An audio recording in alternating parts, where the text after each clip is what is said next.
Hello, ladies and gentlemen, and welcome to HCS Pro Talk, your weekly Halo esports podcast. This is episode 104 for the week of December 10th, 2019. My name is Josh, aka JK Fire, and this week I'm joined by the man in the Vikings hat, and we're winning right now. Will, aka I'm Mr. Mayhem. Will, how are you on this Sunday afternoon? Doing fine, man. How are you doing? You know, the Vikings are winning against a poor Lions team. And I think, what is it? Is it David Blau? Yeah. Who's still, their third string quarterback. He's doing all right, though. I mean, hey, that Thanksgiving game blew my mind. When he's dropping dimes to wide receivers down the field, I'm like, who the fuck is this guy? That happens a lot of the time with backup quarterbacks like that because there's no tape on them. It's true. The opposing team doesn't know what they're going to do. So if they do have some sort of skill level that they can, make those passes or make the plays, they can surprise the team. Tying everything back to Halo, it's like when that Denial roster went into the first Halo Classic. Nobody had tape on them either, and they took the world by storm. So, hell yeah. But no, we're winning, so fuck the Lions, and moving on. Will. Yeah. Do you want to know what's coming up on this week's show? What do we got? We got Halo Reach has released on MCC and PC. We're going to talk about that.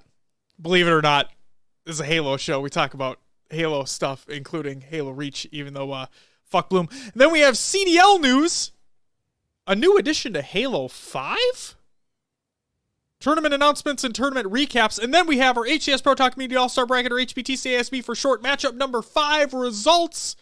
That was Renegade versus Hook. The results may surprise you. Or not, depending upon how you voted. But, yeah. And then we also have the HCS Pro Talk Community All-Star Bracket, or HPTCASB for short, matchup number 6 discussion, which is Pistola going up against Eco. And finally, we have Halo Reach has released on MCC and PC. I wanted to put it in there twice because that's like the big thing that happened. And people have thoughts on that. We have thoughts as well. We're going to talk about that later on in the show. But before we get into any of that, it's time to start with COD, another games watch. And we actually have stuff for you. So we teased last week. Well, we didn't tease, but Florida Mutineers teased that they had an announcement coming. Lo and behold, now we have that announcement. And lo and behold, it's their roster. Therefore, yeah, and you know what? I think Beth, High Tech Redneck, said something in Discord like, I forgot that they hadn't announced what their roster was because everybody else already had. And I'm like, that's a really good point because I totally forgot they didn't either. But either way, we have Pristini, Skies, Havoc, Mau, MAUX. I probably mispronounced that. I'm sorry. And then Frosty. He's there. We finally figured out where Frosty's being. And it actually kind of makes sense because Ogre 2 is their GM or something like that for the Florida Mutineers. So that was kind of funny. And if you watch their press video for this roster announcement, it said, like in text, it said, I dropped Ogre 2 from my team to then just be picked up to then for him wanting me to play on his team. Because for those who don't know, Ogre 2 was actually on that CLG roster for Halo 5. And I don't know the technicalities behind it, but either way, Ogre 2 was, I think, dropped from that team. Frosty comes on that team. They then don't lose. So I just thought that was really funny how they included that in that video. And then the last piece of Call of Duty news that we have Esports Engine is producing Chicago Huntsman events. This is by Adam Apicella or Apicella. I forgot, and I'm sorry if I mispronounced your name. But this is a tweet from him, and it states, since Hex leaked it on the Eavesdrop, I guess it's a good time to share that Esports Engine will be helping NRG produce the Huntsman CDL events. So there you go. Good to see that that's what they're doing. We're going to talk ever so briefly about that later on in the show as well, so stay tuned for that. But that's it for COD, another games I'll watch. Will, it's time for some competitive news.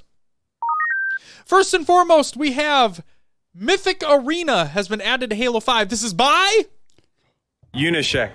Thank you, Will. It's been a while since we've used that soundbite. Yeah, So I'm sorry to cut you off guard there. No, it's all right. I should have been looking ahead. It's okay. You were right there. You had it, man. You had it. All right. So this is a Halo Waypoint article, and I quote: "The winter 2020 arena season has arrived and brought a brand new ranked experience along with it. Mythic Arena. Mythic Arena is a hybrid between new and old Halo experiences, evoking memories of the past while maintaining a modern feel in a fun and competitive setting. By partnering closely with the community, we were able to build out 6 new maps and 5 Mythic variants on beloved game modes for this playlist: Assault, Capture the Flag, King of the Hill, Oddball, and Slayer. As a result, we've created a fully fledged new ranked experience for Halo 5 players to enjoy this season. Movement. Perhaps the biggest differentiator between Mythic and our other modes is its changes to movement. With its finely tuned adjustments here, players will see base movement speed, strafe acceleration, and jump height increased, and in terms of Spartan abilities, only Thrust and Stabilize remain with a few reductions in their effectiveness. Being mindful of these changes as they will greatly influence how you need to approach traversing around each of the maps. Melee. Because the movement and scale of the maps is smaller than the typical Halo 5 map, we found that 2 melee kills were becoming too powerful during our testing. As in 2-hit melee kills. Yep. Right.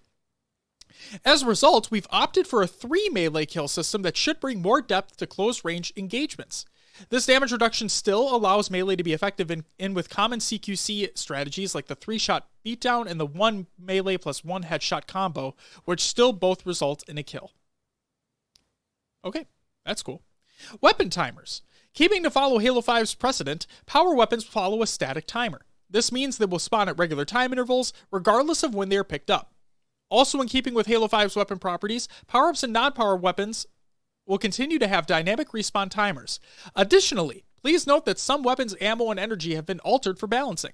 For full breakdown of weapon respawn timers, here we go. 2 minutes includes beam rifle, binary rifle, gravity hammer, scatter shot, and sniper rifle.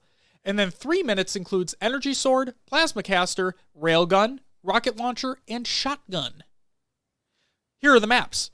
We have Abyss by Sergeant Slaphead, Cryptic by Sergeant Slaphead, Frontier by Sergeant Slaphead, Goliath by Sergeant Slaphead, Oracle by Oh Soul Flame, Sergeant Slaphead, Cheap Box V2, Harry McLary, and Mags Dies.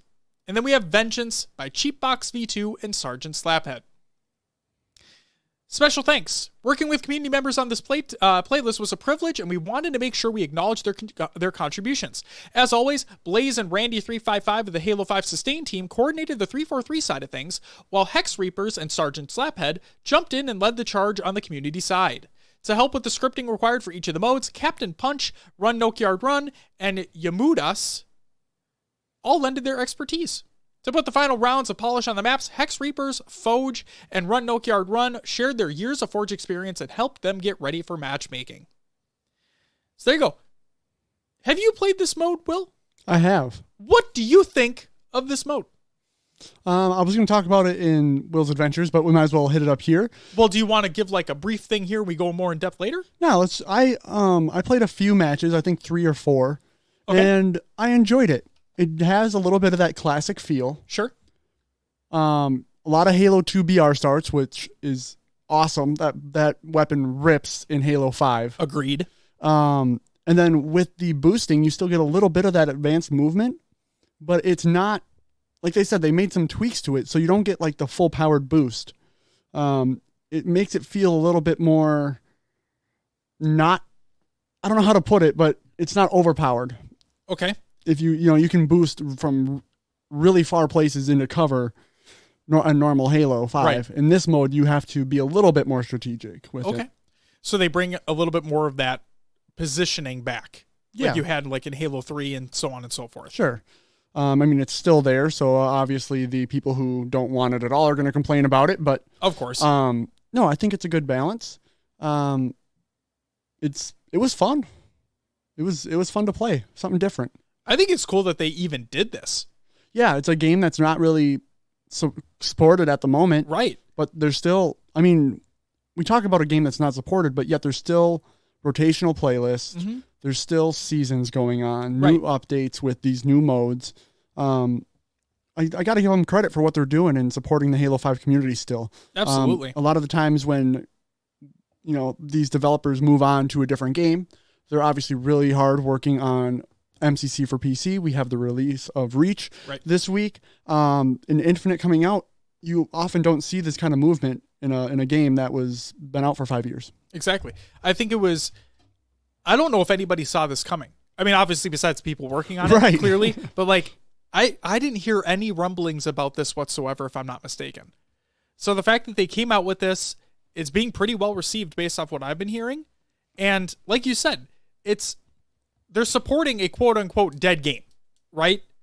I think this is fantastic. We obviously have our community run tournaments that are taking place. You have the SWAT Nation tournaments, which are fantastic, and so on and so forth.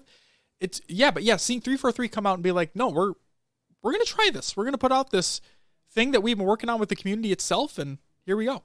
Tinfoil hat time. Oh shit, here we go. Will's putting it on. What do you got? Did they do this because they're trying to serve a classic feel of Halo with a little bit of advanced movement for Infinite? So Maddie asked the same thing in Discord. Yes. And I don't know. I think Sprint's going to be in Infinite. I do. I don't think they go away from it. I don't know. Okay. I have no idea. I have absolutely no idea. I just think it's very odd that it is that in Halo 5 the whole realm of Halo 5 was about the advanced movement, the clambering, getting into spaces, moving fast with thrust and slide. And I know we had H3 throwback tournaments, or not tournaments, but playlists before, and played pretty well actually. All it things did, considered. but it's very weird that this is a new thing. It's not like they're doing an H2 throwback or anything like that. It's a mishmash of both kind of experiences together. And it's like, why put that in Halo 5 right now? That's very weird to me. So it makes me think, hey, let's see what the community thinks about this mode before we fine-tune things for Infinite. Exactly. And I agree with you and Maddie when you guys are talking about that.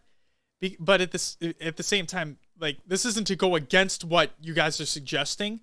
It's just funny to me because they also have a pro team, like a new pro team, right? And obviously they're working on the Infinite side of things. I don't think they had anything to do with this. This was the Halo 5 sustain team, whoever all of that consists of. But man, I don't know. They've had to have okay, so we know that Infinite will be at E3 in 2020. Yes. Because it's coming out in fall of 2020, right? And therefore, we have to be further enough along where playtests internally have to have been taking place of Infinite's multiplayer. Now, are they giving us maybe a little taste of that with this playlist? Or are they looking for that feedback? To me, it'd be a little weird being, I'm going to say technically less than a year out now because I think the game comes out in November. So maybe a little bit less than a year out, and now you're reaching out to people. Like, now you're putting the feelers out. Are you going to, now, let's say that this is how it already is. They don't mean to make many changes, right? I don't know. I don't know where they're at. I have no idea. I like that idea, though. Or it really could have been someone sitting in the studio being like, hey, this would be fucking cool. Yeah, they've wanted slower paced gameplay for a while now. Let's see what we can do. Let's put it in our faster paced game. Yeah. No, I like it though. I think we should give it a shot for sure. Obviously I'm riding the Reach hype, but I think it'd be cool for like community playdate to get going in this. Is that a 4-party size? Yeah, it's 4v4. Okay, perfect. Yeah, I think I like that. I need to give it a shot. Sweet. Anything else you want to talk about that, or you want to wait for Will's Adventures? No, we're good. That's pretty much all I had to say about it. So okay, well, we're coming back to it anyway. All right. Next news story, we have Saiyan making a comeback. This is by Saiyan over on Twitter, and I quote, I realized after just tweeting that I hadn't made it known on here that I'm making a comeback to competitive Halo with the release of Reach. Some of you already know this, but here's the tweet to make it known to you all, competing with consistent streams from here on out. Hell yeah, that's fantastic. Saiyan, hope the school's going well. Can't wait to see you competing again. Hope you're on a top-tier squad. Next up, we have Falling Esports, like we talked about. We talked about this before we started recording the show, by the way. Okay, but yeah. Falling Esports names a new captain. This is by Falling Esports on Twitter, and I quote, "It's official. Please welcome Neighbor as our Halo captain for Falling Esports." So Lethal was making a comment as to how he's just quit. Like, he retires, come back, retires, come back, retires, come back. And then Beth made a joke like he's the Brett Favre of Halo. And then somebody else made the joke that he's the Brett Favre of Halo. And then Spartan made a comment. This is a whole thread. It's really funny. But what was it? Spartan made a comment, and then Lethal replied with, "Dude, you like retired from 6 games in the past year. You're like going for a new title or something." It was just funny. It was just a joke. It was funny. All right, next news story. Tox Gaming looking for new representation. This is by Snakebite on Twitter, and I quote, "Our team is now available to discuss working with organizations for the 2020 season of Halo Reach with possible extension of partnership for the Halo Infinite season.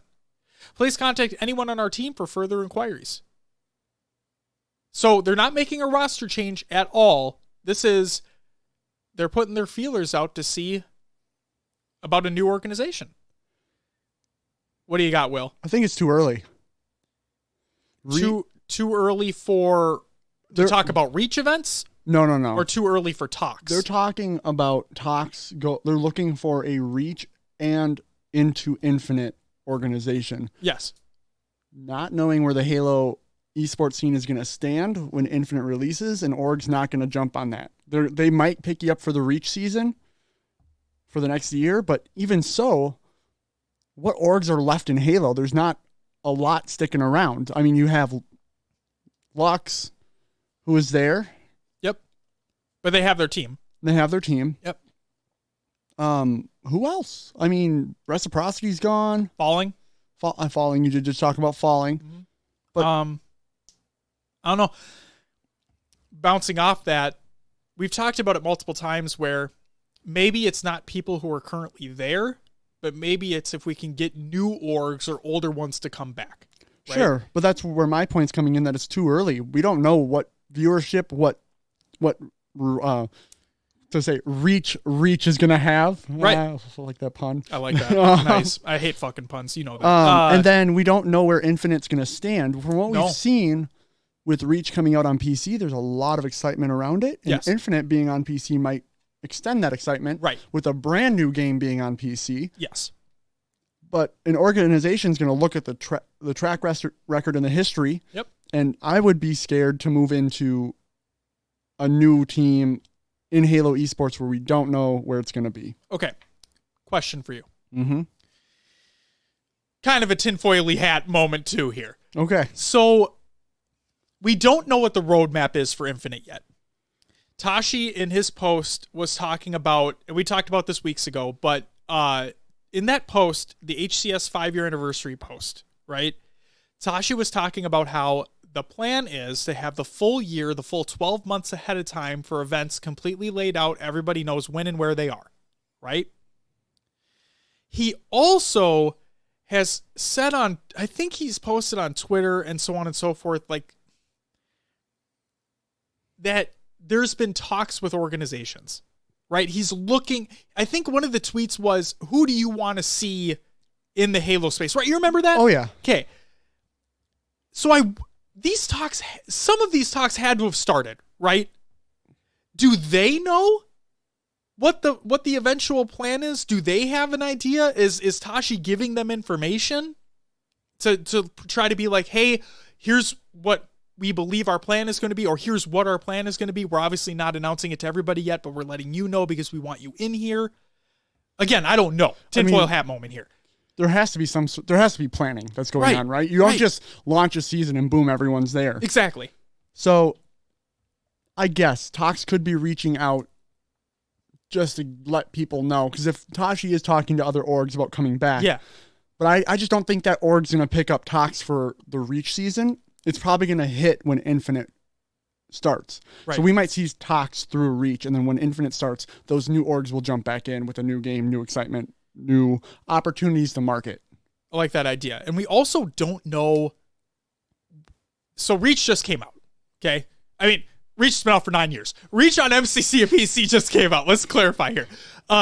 And we don't know what the first event's going to be.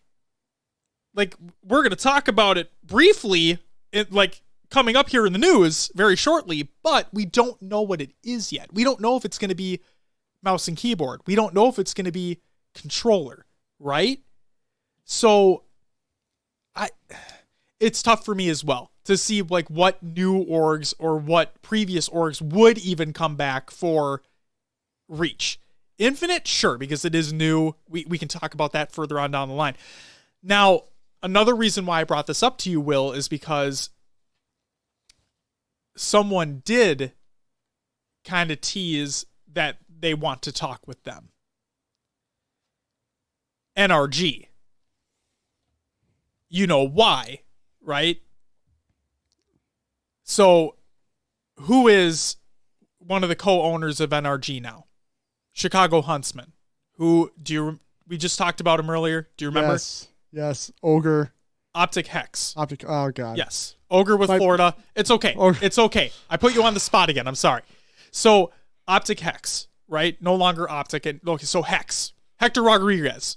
Okay? Let's get things right here. Jesus Christ. For those who don't remember, him being part of Optic, he was part of the reason of picking up that previously CLG roster, then became Optic, then became Tox. So they have that rapport with one another already. And everyone, like as soon as Snakebite and the rest of his teammates put that tweet out, everyone was like, at NRG, at Hex, like make this happen, right? So Hex did actually reply with a GIF of like starting the communication or something like that. So who knows what's going to come of this? Obviously, there's going to be contractual obligations. There's going to be things that are going to be worked out if they even go this route. But I could definitely see this being a thing, considering they have the rapport with one another already. But like you said, we don't know what Reach is actually going to be like. We don't know what Infinite's going to be like. Do they take that chance? Does anybody take that chance? And like previously, what we talked about, God, I keep hitting the mic. That's twice in a row now. It's okay. It just loves you. That's all. When orgs look at Halo players, they're also looking for marketability. As we talked about previously. A lot of Halo players aren't streaming. They're not putting themselves out there where they to the level that these orgs want them to be because basically the players become your advertisement for your organization. Right. Now, I will say just briefly, with Reach being released again, obviously a lot more people are coming in, but the question is, how long do they stay? Exactly. We saw record views the day of release. And we're going to talk about that later. You're talking the top streamers were checking it out. Ninja played it, Summit, Dr. Disrespect. Yep. And once those guys say, okay, I'm done with Halo, I'm going back to my...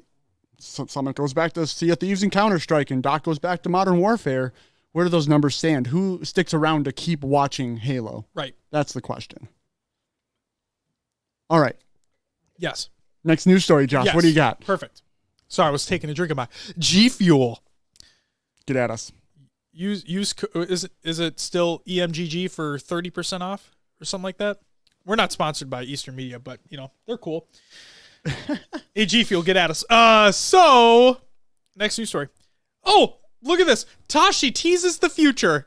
This is by Tashi over on Twitter, and I quote, "Heads up, Halo competitors. We've always said that when Halo is out on PC, we'll be looking for ways to experiment and test out the platform for the first time for Halo esports. While I cannot share specifics today, we are working on an HCS Grassroots event on PC. And if all goes according to plan, PC is where you'll want to spend your time practicing. See you online." I want more information on that now, because do they have to play mouse and keyboard? Can they plug in a controller? Right, I said that. Right. Like what is it? Because you put Snakebite on mouse and keyboard, things might not go well for them. Did you see the clips though that he's been posting? Yeah, he's been ripping heads off. It's like, damn it. And crazy. Now No, we'll talk about the keyboard, mouse versus controller debate later, but like you're right. We don't know what it is yet. We have this tease. Okay. I'm not trying to be an asshole here. Okay, I'm really not. He puts out that 5 years of HCS post and says, we're going to do better at communicating. We're going to try to have this full year roadmap out ahead of time for Infinite so everybody knows what's going on well ahead of time, right? Now, I don't know the logistics behind the Reach competition that he's talking about, but why couldn't that have been announced right away? The grassroots program, it's been very day by day. Right. We don't know about a tournament until a week before it's happening or a month, and then people got to scramble to get there. It's been the norm lately, and I think it comes from the fact that they are so driven on getting that Infinite roadmap out that this grassroots stuff kind of, I don't want to say falls to the wayside, but it's not top priority. Sure. So I think the reason why they made it was to allow these community tournament organizers to shine a little bit more light on them, have them take the reins for a while the actual HCS gets geared up for Infinite. Yes. Right? And it still feels like the HCS is the one announcing these events. So maybe they expected the grassroots partners to take more headway on this, but they're leaning too much on HCS. So that's why everything seems jumbled, because it's two people trying to figure something out when really one party wanted the other to take the reins. Right. Maybe that's why we're getting these later announcements and things aren't getting buttoned down till last minute. I just don't know. And I don't know either. The one thing I was hoping for, again, this was just a hope, was that the way Tashi talks about this in this 2 brief tweets here, it sounds to me like this will be another one of those invitational events like we talked about previously, right? Therefore, I was hoping that since I think it's going to be like an invitational event, that was an actual HCS sponsored event. Therefore, I would have wanted an announcement ahead of time if that was the case. And that would have been a cool way to kick off Reach. Right. Yes, I believe so. I think it would erode that hype further, right? It would, to me, having that competition announced right away. Yeah, imagine the hype that was on release day and then having a tournament announced that day. Right. And not to say that they would join, but maybe that would give those top streamers just maybe a little inkling of, well, I can compete in that. Right? Just maybe. Doc loves Halo, right? What if that tournament was announced, like, let's say the day of or the day before the release, right? All that hype is surrounding it. All those top tier streamers are on. Halo is the biggest on Twitch. And you have Dr. Disrespect coming out and be like, oh yeah, I'm competing in that. I just need 3 other teammates. Hit me up. They're like, oh my God. Then he streams that event. Halo's still one of the top games on Twitch. That hype is ridden a little bit further. And that's just one person. Like, I'm not saying Summit, Shroud, all these people come out. But just what if 1 or 2 of them did? But who knows? Maybe that could even happen with this event that gets announced. I don't know. I just think it would have been better if it was announced right away. But that's okay. We're moving on. All right, next news story. Penn Halo announces 2v2 Halo Reach Tournament Series. This is by Penn Halo on Twitter, and I quote, January 18th, April 18th, and July, wait for it, 18th. At Gamers Heaven PLX on Twitter, $1,000 guaranteed prize pools, Halo Reach MCC on Xbox One. So not on PC. But either way, check out the tweet for more information on those 3 LAN events that are going to be taking place. Super excited to see those happen. And the final piece of competitive news, we have the Female Pro League announce the Halo Reach tournament. This is by Veronica over on Twitter, and I quote, $1,000 free to enter Ladies Reach Xbox One tourney at the end of January. I will tag everyone when an actual release date comes up, but start grinding and finding teammates. I will try and hold 8s once a week. There you go.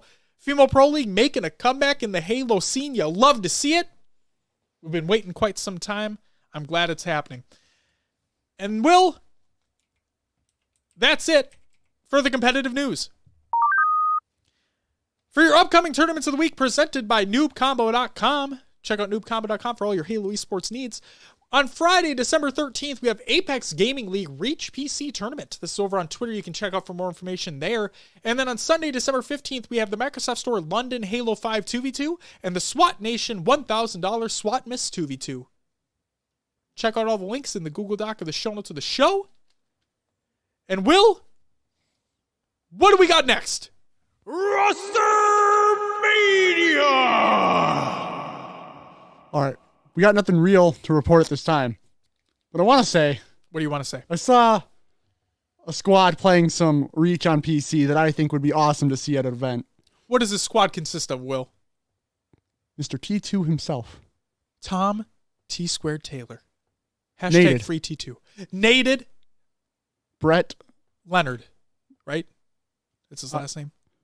Maybe. I think it is. I'm going to look it up, but go ahead. Summit 1G and Hysteria were all playing together.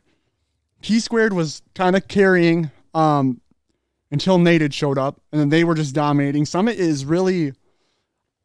He's really into playing it. He just wishes things were a little better for the PC players, for the keyboard mouse players. Yes. They were having a lot of fun together, and I would love to see that kind of hype and enjoyment.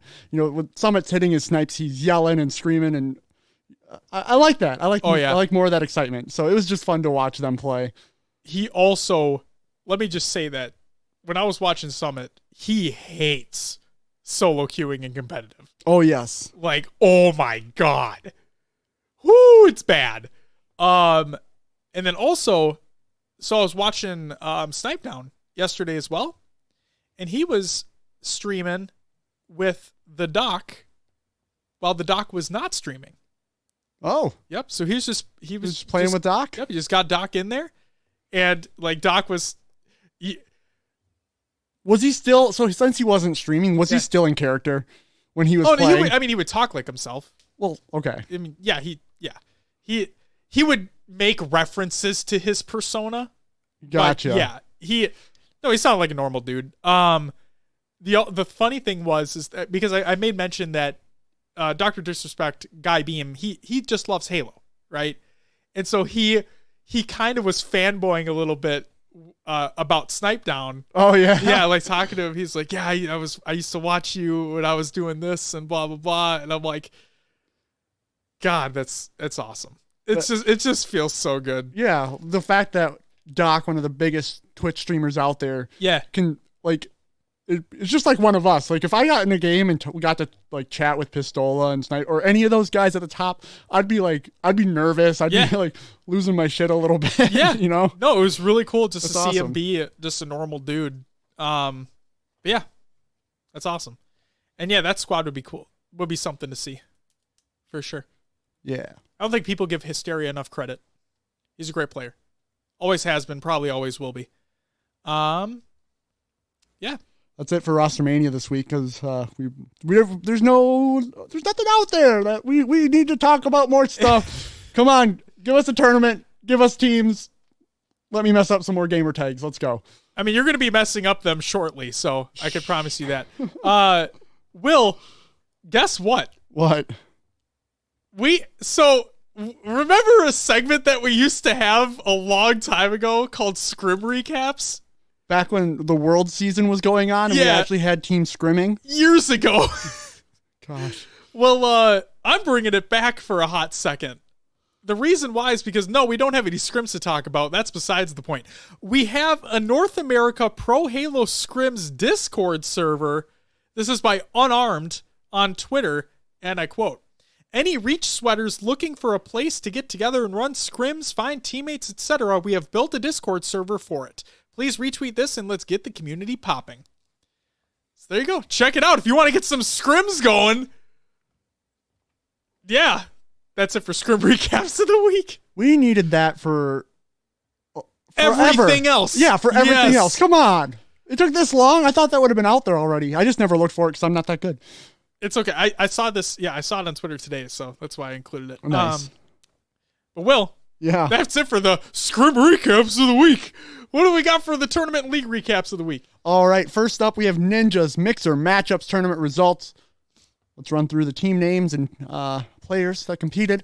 In 5th through 8th, we had Team Hotel. This was DJ Blue, Moonlight Wolf, Prodigy, and Stormbreaker. Team Charlie. I'm realizing these are all... Yep. You'll figure it out as we go. Team Charlie was Incision, Mr. Pack, Exelon, and Suppa. Team Bravo was Spartacus. Is it Nevada? Revelo and Krikas? Okay, here we go. This is exactly why I said you're gonna. Yep, this is gonna be fun for you. Team Echo was Vinsanity, Avatar, Studman, Recon Rod, and Stallion 83. And then 3rd through 4th, we had Team Foxtrot, which was Green Skull, Nixie, Moto, and Covent. And then Team Golf was Captain Maw, Chrissy Park 343, and Undefined Gamers. Oh, man. In 2nd, we had Team Delta, which was Jared FPS, Lucky Shots, Dr. Fu, and Jokin. And in 1st place was Team Alpha. It was Gagad, Manta DeRay, Ruffles TV, and Tangy Sauce. Tangy Sauce. There you go. I believe Ninja was commentating over the play. I didn't get to watch this myself. I didn't realize when it was on, and I was heading back from work at that time. I just didn't see the tournament. So they had like a standard host that's there basically the entire time, and then Tashi came on for a time. Ninja, like you said, was there, and then Puckett made a surprise appearance at the end. Nice. So, yeah, that was really very cool. nice. All right. Next up, we had the Arena Esports Halo Reach Kickoff 2v2 results, 5th through 8th. Super CC and Talik, Zarubs and Trey Dogies, Riot Shock and Release the Kraken, and Vion Fox and Finesser B. 3rd through 4th, we had another Clutch and Gun Type. They took home $35, and Hyperotics and Sleepology was 3rd through 4th as well. They took home $35 as well. 2nd was Obnoxious and The Real Vital, $75. And 1st was Furium and Immaculate, taking home $150.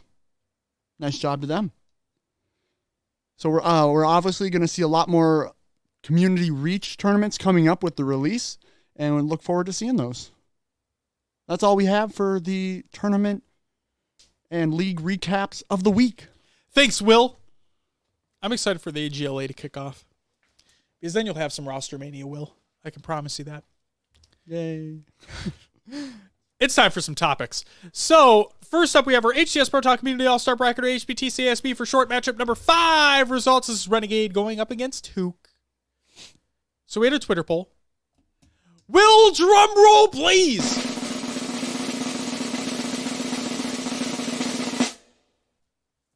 The results, at least they surprised me.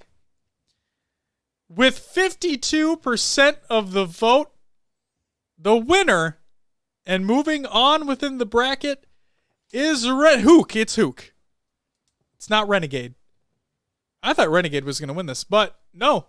Renegade got 48% of the vote. Hook moves on. I'm going to find out if any brackets got fucked up later on. That'll be fun. All right. Now it's time for HCS Pro Talk Community All-Star Bracket, or HPTCASB for short. Matchup number 6 discussion. This is Pistola going up against Eco. Will. Yeah. Who do you want to start with? Let's start with Eco. All right. What do you got? All right, let's roll through the stats real quick with through Halo 5, KDA for Eco was a 1.64. Damn. And then KD did not meet the top 10 criteria, so he wasn't on my list. So he was a below a 1.06. Okay.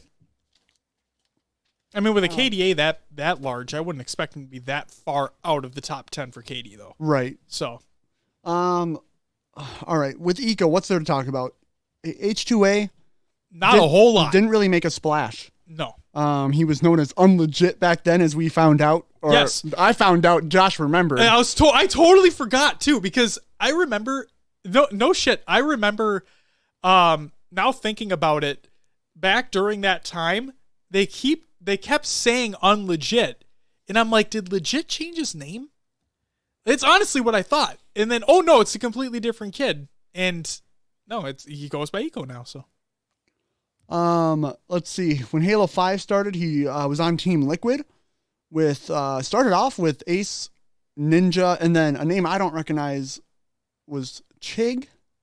Does that sound familiar? Yep. Chig's been around for a long time. I didn't recognize that one, but then after the first qualifier, it looks like Hysteria took his place. And then after Hysteria left, it was Heinz. So they went through World 16. They took 5th through 8th. And then they went into regulation in the Summer 16 Pro League. Okay. So Team Liquid dropping out. He joined Straight Rippin' for a short period of time here. ME Las Vegas 2016, they took 4th, and then the Pro League North America Fall 2016 Finals, 4th as well on that Straight Rippin' squad.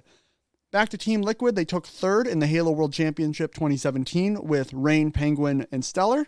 Not a bad placing at all. UMG Daytona 2017, 3rd with Rain, Sub-Zero, and Stellar on Team Liquid. And then the HCS Pro League Fall 2017 Finals, he took 2nd. After that is when he joined Splice. Oh, I wonder what happened at that point. So you have MLG Orlando, 1st place, World Champion 2018, 1st place, MLG New Orleans, 18, 1st place, HCS London, 18, 2nd place. Halo Championship Series Finals 2018 is where they kind of fell apart and took 4th. This was due to the ability or inability to practice with some team things happening. They came in unpracticed and didn't place where they wanted to. Moving on to Halo 3, UGC Halo Classic in 2019, he played with Tox. They took 1st. Beyond Classic 2004 V4, he was on GMS. They took 1st. HCS Invitational 2019 took 3rd with that same GMS squad. DreamHack Dallas 2019 on Falling, he took 2nd. Red Bull Rise to Dawn, a little bit outside of where you would think he would place, but he did team with Neighbor here in the 2v2, 5th through 8th. And then last couple major placings here. UGC Halo Classic Atlantic City 2019 as a member of Gold members, which was Snipe Down Frosty, Pistola, and Eco himself. They took 2nd. And DreamHack Atlanta, Snipe Down Ace, Pistola, and himself, they took 3rd place. Yep. So, Eco's story really picks up when he joins Splice. He's able to show what he can really do on the sticks in Halo 5, be the team player they needed him to be, and just be at a high level. Yep. That team was something else. Absolutely something else. And that's really where he made his name. I mean, coming up through Halo 5 with Liquid and Straight Rippin', that Splice squad must have saw something in him, because he started off in Halo 5, 5th through 8th, most of his positions. And then towards that, late 2017 season where he started getting 4th, 3rd, and then Splice picked him up, and I guess it's kind of history from there. Yep. So I agree. Overall, very strong in the Halo 5 career. Not as strong in the H3 showing as we've had over the last year. Those 2nd and 3rd placings aren't anything to scoff at, though. My question there, though, is he came on a squad with Snipe Down and Pistola, who have been together forever. Yes. And how much did he affect that play versus those two? It's a true statement. The placing. That's what I. The other thing to me is that you had that Tox roster up there for quite a while. You had Lux taking a win. Those two teams in and of themselves were very practiced going into their events, right? I wonder how practiced that Falling roster was, that Gold members roster was. Well, we heard that they weren't. Exactly. They had the fact that they less than a week practice and they still placed high. Right. That attests to their skill. Yes. So just think if they were. Think if they were practiced, Very true. Yep. All right. What do you got for Pistola? The wizard himself. So I don't. Spoiler alert, everybody. We didn't do a whole lot of research for this matchup because we had a lot of things going on. So I apologize in advance. I'm just going to be straight up. But no, the big takeaway for me is, okay, I'm going to be straight up again. When we put the Twitter poll out there, who do you think's going to win this? Will? Okay, just we're looking on... Fuck statistics. Who do you think's going to win this Twitter poll? I don't want to answer that because I don't want to sway anyone. It's going to be Pistola. You know what? You don't know. You're right. I don't know. There might be like Eco has a following out there that no one knows about, and they're just going to storm our page. All these closet Eco followers just like, boop, Eco, boop, boop, yeah. boop. They have 20 different accounts just for themselves. They're all going to vote up. No. It's a voting farm on Twitter. But when you look at Pistola, right, he's been around so long. He has. And now we're only taking the last 5 years of HCS as an HCS bracket. Correct. And now you also have to take into consideration his finger injury, in which case he was out for a little while. So the fact that he came back and he was still a top tier player, like that's nothing to scoff at either. Right. But realistically in this bracket, it's all top tier. Oh, so yeah. When we're looking at placements throughout Halo 5. Well, Eco takes that. Eco takes the placements, but Pistola and Snipedown stuck together for most of the competitive H5. I mean, you did have the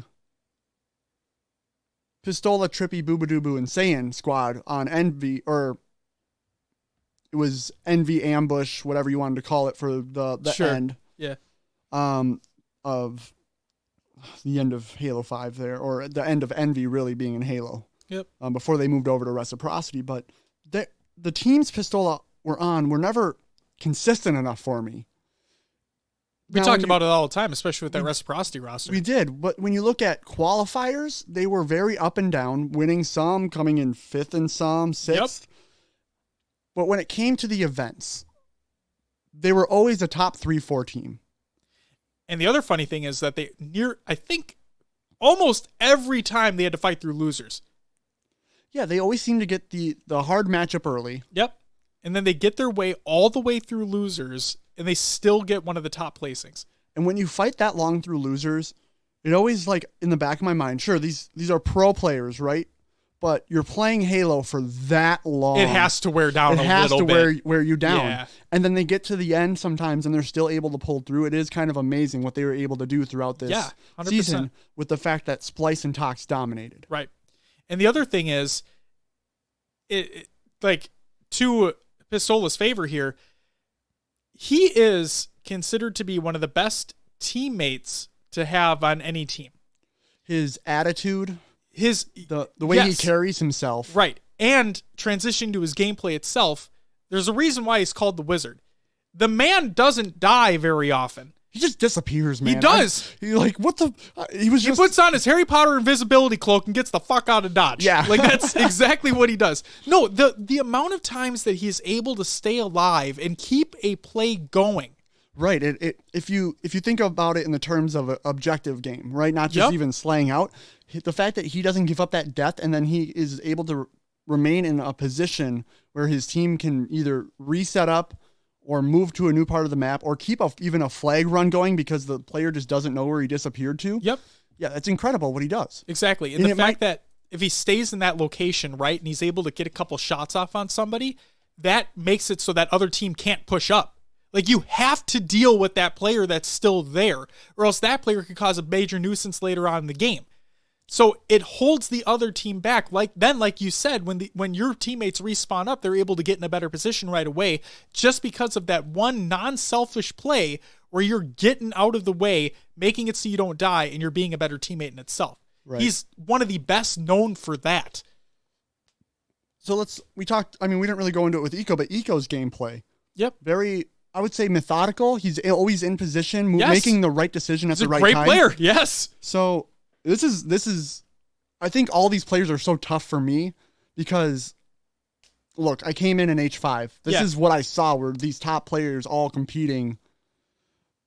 And I kind of don't, I I could say I have some bias towards Pistola because that NV squad was my favorite. Sure. But you also saw the transition that Eco made going to Halo 3 and still being a phenomenal player. You still saw it. Yeah. I mean, it's this talking about these players is so tough for me because there was such great competition in Halo 5 that I think we took it for granted a little bit. Oh, I wish I want events back. It got me so excited to watch Halo 5 events. Yeah. But anyway, I know Pistola is a fan favorite. Yes. I think it's going to be tough with his demeanor, the way he plays, the person he is, for anyone to topple him. We saw him win the actual HCS bracket. Yep. So I think he's a heavy favorite from that perspective of being a great person and a player. And even though there might be people who are a little bit more talented, the person Pistola is, I think, puts him as a front runner. Sure. Yeah. All right. There was another question I had for you. One thing. Go ahead. We didn't. So I put Eco's KDA out there. I'm going to put Pistola's. That was going to be my question. What are his stats? Oh, okay. Yeah. So KD, he tied for top 10. Okay. At 1.06. Okay. And then a 1.80 for KDA. Yep. Because he just doesn't fucking die. Yeah, it's nuts. So there you go. Awesome. See, who needs to do preparation beforehand? We got this shit. Yeah. Go vote in the Twitter poll. It'll come out Wednesday at noon Central Time, the day after the episode releases. Let us know who you think should move on in the Community All-Star Bracket, or HPTCASB for short. Vote for Eco. Just kidding. Vote for you. All right. It's time for our final topic of the week. Halo Reach comes to MCC and PC, Will! We made it. We're here. It's officially out and about. And this is a Halo Waypoint article. I want to read through it first, then we'll get into what people are saying, what our thoughts are, so on and so forth. So, the Halo Waypoint article. PC, a classic saga built for PC. Xbox Game Pass. Subscribe with Xbox Game Pass Ultimate or Xbox Game Pass for PC, which is in beta, and get Halo Reach, the first chapter in Halo the Master Chief Collection today. Halo Combat Evolved Anniversary, Halo 2 Anniversary, Halo 3, Halo 3 ODST, which is the campaign, and Halo 4 are also included in your membership and will be available on each game's respective release date, completing the collection on PC in 2020. Microsoft Store and Steam. The Halo the Master Chief Collection bundle is available today for $39.99 USD, which includes Halo Reach and will automatically update with the remaining titles as they launch next year. Halo Reach can also be purchased individually for $9.99 USD. Note that you don't have to purchase both of these options. We've seen some confusion out there. Think of the MCC product as a launcher that will house Reach. You can purchase MCC Complete, which will auto-update with all the titles as they were released, or you can just purchase Reach standalone, but it will still install the MCC shell as a launcher.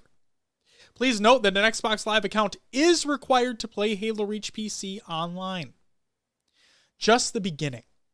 Today is an exciting day as the first big step in the journey to bring Halo the Master Chief Collection to PC, but there's also plenty more work to be done. As a reminder, Forge and Theater will not be included with Halo Reach on PC at launch. These complex features require additional work and fine-tuning in order to support the additional requirements and opportunities offered on PC. Work is already well underway on these features and additional post-launch updates to Reach, and we'll share more details later next year. In the meantime, the 343 team has performed a mass migration of more than 8 million unique pieces of Forge content from the Xbox 360 era, so your favorite maps and modes from the original game are available to enjoy today. Xbox One, improved, refreshed, and better than ever. For existing owners of Halo the Master Chief Collection on Xbox One, the Halo Reach campaign along with Firefight is now available as a premium add-on for $9.99 USD. The multiplayer components of Halo Reach, including PvP modes, Forge, and Theater, are automatically included as part of the base content offering of Halo the Master Chief Collection at no additional cost via a game update available today. If you're new to Halo the Master Chief Collection on Xbox One, you can obtain the entire updated and improved collection from with Xbox Game Pass Ultimate, or with Xbox Game Pass for console, or purchasing through the Microsoft Store. As of today, Halo the Master Chief Collection is available for purchase at $39.99 USD and includes the totality of Halo Reach, as well as the Halo 3 ODST campaign, previously only available as a premium add-on. Welcome to Halo Support! In conjunction with today's launch of Halo Reach, we're also excited to officially launch the new Halo Support site. This new resource is designed to help streamline and expedite our ability to capture issues reported by the community. The Halo Support site currently contains a number of helpful articles to help improve your game experience and give you insights into currently known issues and ongoing development priorities. As an additional support resource, be sure to follow our new official Twitter account at Halo Support. We'll use this channel to help provide quick, broad announcements and helpful info. And lastly, in addition to reports of any issues you may encounter, the team is also eager to hear your feedback on Halo Reach. For nearly 2 years now, the MCC team has been working closely with the community, using feedback to help inform feature development, address issues, and drive update priorities to continue improving MCC. Looking ahead. As the team launches Halo Reach today, the foundation is already being laid to kick off public flighting of the next PC release, Halo Combat Evolved Anniversary, in early 2020. Additionally, work is underway for post-release updates to Halo Reach, including additional refinements and improvements, as well as the release of Theater and Forge, the latter of which includes several brand new objects. We'll be paying close attention to the Halo support tickets and player feedback to help inform ongoing needs and priorities for Halo Reach. Thank you to the Xbox and Halo communities for going on this journey with us, and thank you for partnering with us to finally make this long-requested dream a reality. This is just the start, and we cannot wait to finish the fight throughout the next year as we release the rest of the collection in 2020. Until then, we'll see you on Reach, Spartans. So there you go. It's out. Now, here are what a few people have had to say thus far. Slasher states, nothing could be better for the Halo franchise, the community, competitive players, and esports scene than Halo succeeding on PC. If all things go right, Halo PC will bring Halo and Halo esports back to the forefront. Moses states, people who have a problem with HCS tournaments on PC don't have Halo esports' best interests in mind. The only chance for Halo to become a global, sustainable Tier 1 esport is on PC. Halo esports was on console for 15 years. Don't keep Halo a caged bird because you can't afford a PC. E-United, the esports organization, who also teased that they're going to have a Halo team in the works, said, Halo Reach on PC is like the guy that your mom brings home and you're not really expecting much, but he ends up being a really cool dude and buys you cool stuff, and hey, maybe you can be my stepdad. I'd be cool with that. We love Reach on PC. Oh my god. And then Puckett and Sundance are on Twitter, and Puckett states, I enjoyed it quite a bit today. Going to take time moving the mouse and keyboard, but overall great experience. Hope they can tweak some UI eventually to make it more noob-friendly on PC. But this is a great sign for what could come for the rest of the series. I'm ready to cast. Sundance replies, sign me up. I'm ready to hit the booth. Ooh, bringing back the MLG casters from way back. So yeah, okay. Those are just a very small few people. Couple higher profile people had to say about it. Will, okay, your first time really fully experiencing Reach, I'm going to say, because what, we played the campaign for a little bit on Xbox We One. played like 1 or 2 missions. Right, and that was via backwards compatibility. The frame rate was horrible. It stuttered. Yes. I missed things at times. It was bad. It was bad. So this is your first real experiencing Reach. You played on PC and on Xbox for a little bit as well. Mm-hmm. What are your thoughts? All right, so I teased this in the Discord a little bit. You did, which makes me even more anxious for this. So I get home from work the night Reach releases. Yes. I have 3 smart TVs in my home. All 3 were streaming. It took me 8 hours to download Reach. What were you downloading on? The Windows launcher, because I got it through the Xbox Game Pass. Xbox Game Pass. Okay. So I know there was issues with that, and people taking forever to get it. I'm just going to tell you straight up. It had nothing to do with your bandwidth. It was Microsoft, their servers. Fair enough. Yes. All right. Steam was the same exact way, and on the Xbox was the same exact way. So I just want you to know that it's not your stuff's fault. Well, it probably played a little bit of a role, but not. It could have. Either way, it's annoying as fuck. So 12:15 a.m. rolls around.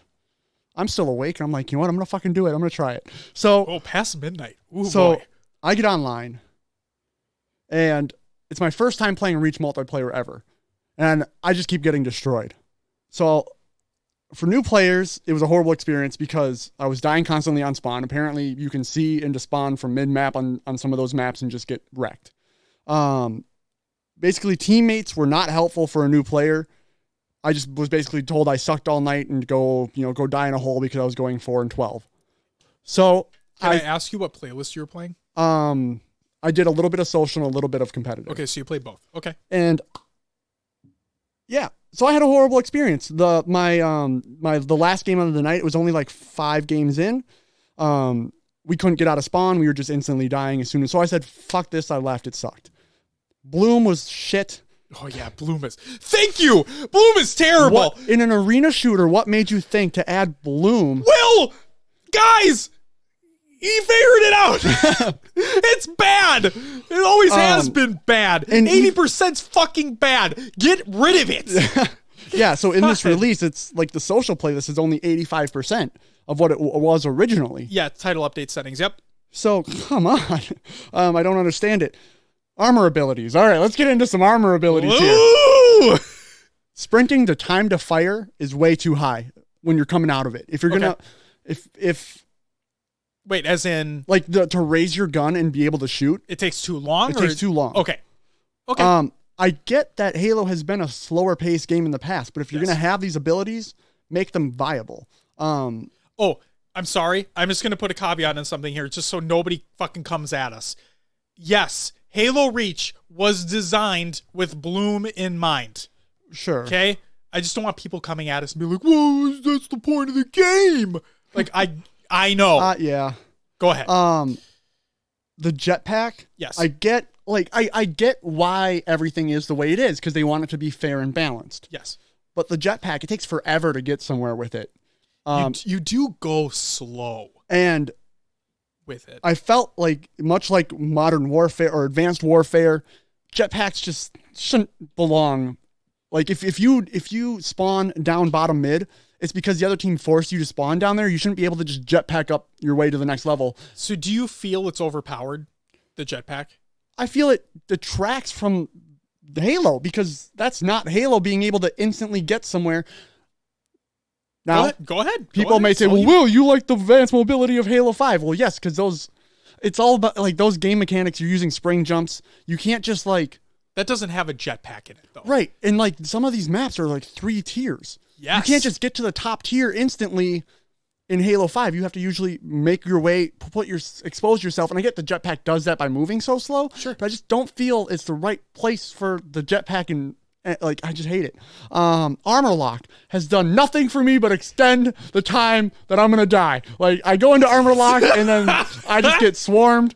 It doesn't do anything for me. So, in case you did not know this, so when you go into armor lock, right? What armor lock has a few different use cases, right? So if there's a vehicle coming at you, you can go into armor lock and you could either destroy said vehicle or the vehicle will like launch off you. Yep. Okay, preventing you from being splattered. Sure. Cool, right? Another thing is, let's say you're getting shot at and somebody's stupid and doesn't realize this, but if you go into armor lock and they come right up to you and you go out of armor lock, there's an EMP blast that takes out their shields. Oh. So you should be able to just melee them once and they die. Got it. Which is cool. Yeah. Right? Another use case is you're getting shot at, go down. Teammate comes out and helps. Teammate comes and helps, right? Sure. So I understand the use cases. I just fucking hate it. Yeah, I can agree with that. Good. It's so bad. Camo is useless. Okay. You move a little bit and you're visible. Right. So you're wanting people to camp. Yep. Stupid idea. In the flight on Countdown. Okay, so one of the maps with multiple levels, right? On social, you're able to pick which one you want. So there's a shotgun on social settings on Countdown. So somebody would have camo, have a shotgun, hide around a corner, and just crouch. So yeah, you know basically where there are, because with camo in Reach, your radar gets all wonky and things go everywhere. Yeah. But you can basically tell where they are. But if they're around a corner, you can't get a nade in that spot, what are you going to do? Yeah. You know? Like, do you try to fish him out? Do you go in balls a-blazing? Do you run away? Hope he leaves? No, he stays there the whole time. It's annoying. Go ahead. And then there's too many lines of sight. Okay. On some of those maps. Sure. I don't like it. I don't like the design. I don't like Reach. Basically, that's what it comes down to. Oh, man. Ladies and gentlemen, we finally got there. I've been waiting for this moment. Another thing is sometimes it takes forever to get into a fight in that game. You spawn, you have to get yourself out there a ways or find a way up to a spot. Yes. I got bored walking around. Sure.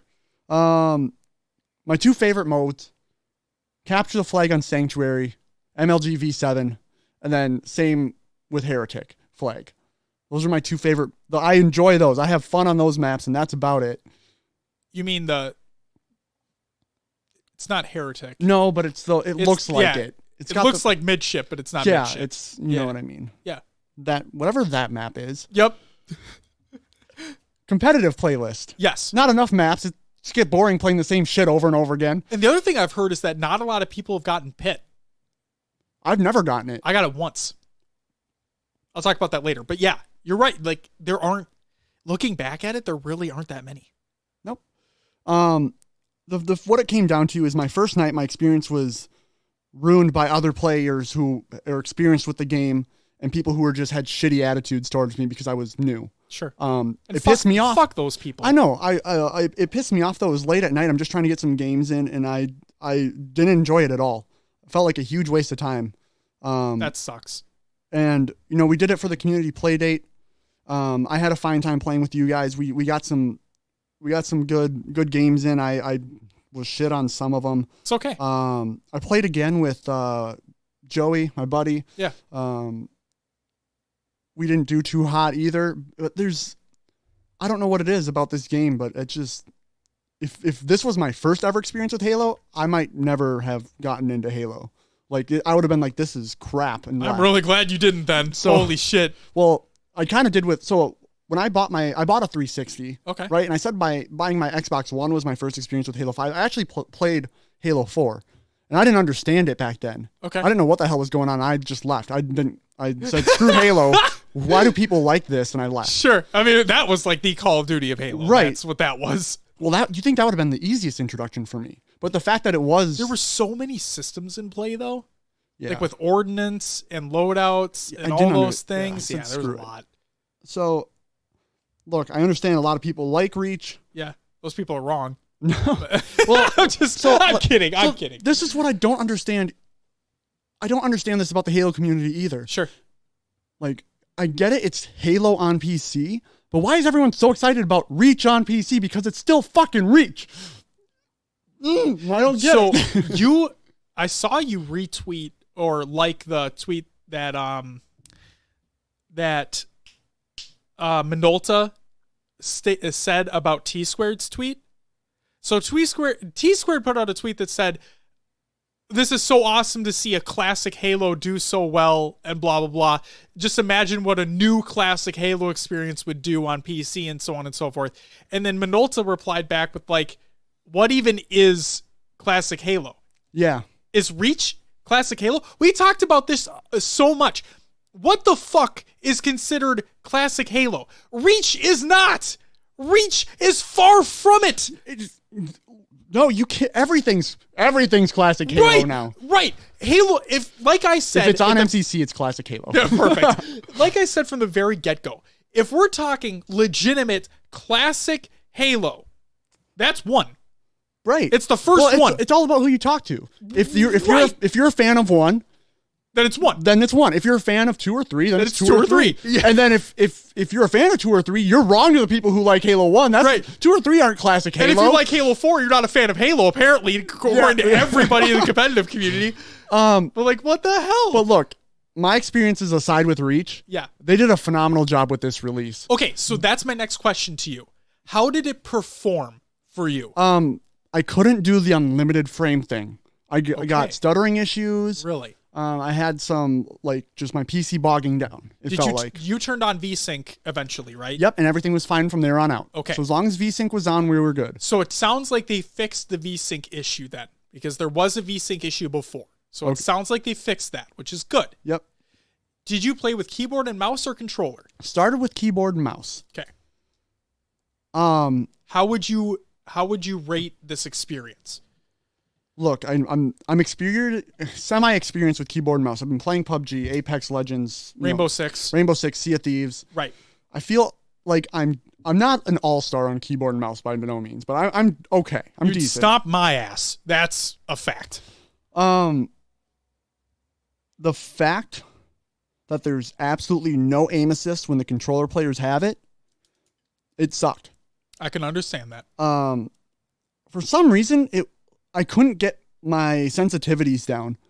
It just, nothing felt right. And I don't know if it's because I've only played Halo on a controller. Sure. But now, so my first night and part of my first day playing Reach, keyboard and mouse, I said, screw it. I'm going back to controller. Instantly improved my game because that's what I'm used to. Awesome. Yep. And I don't know. I can see where the argument comes in where, you could have more control over yourself with a keyboard and mouse. The things they need to fix are being able to bind certain things to certain keys. Like you can't change push to talk. You can't change the text. At this time. I know that it might be coming. Yes. But they really need to get those keyboard and mouse features up to date in this version of Reach. And this is one of the complaints that, like, hey, it sounds like you kind of rushed this thing out. It sounds like you were being forced to rush this thing out a little bit more. And some of these things just aren't there at launch. So, But yes. But yeah, I prefer the controller now. I've only been playing on controller. I have to say, though, the UI looks so much better with keyboard and mouse. Does it? Versus controller. I just like the way the menus look.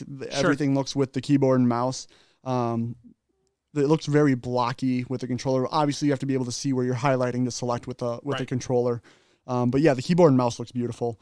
Also, that splash screen is gorgeous. Oh yeah, it looks so good. Yes. I want that as a background. So, I believe they did a phenomenal job. A lot of the questions coming out with this release were the input lag, it being capped at 60, all this stuff that they seem to have mostly fixed. Right, and they said that at launch, the quote-unquote experimental feature of uncapped frames will be there, and it is. How experimental this is, I don't know.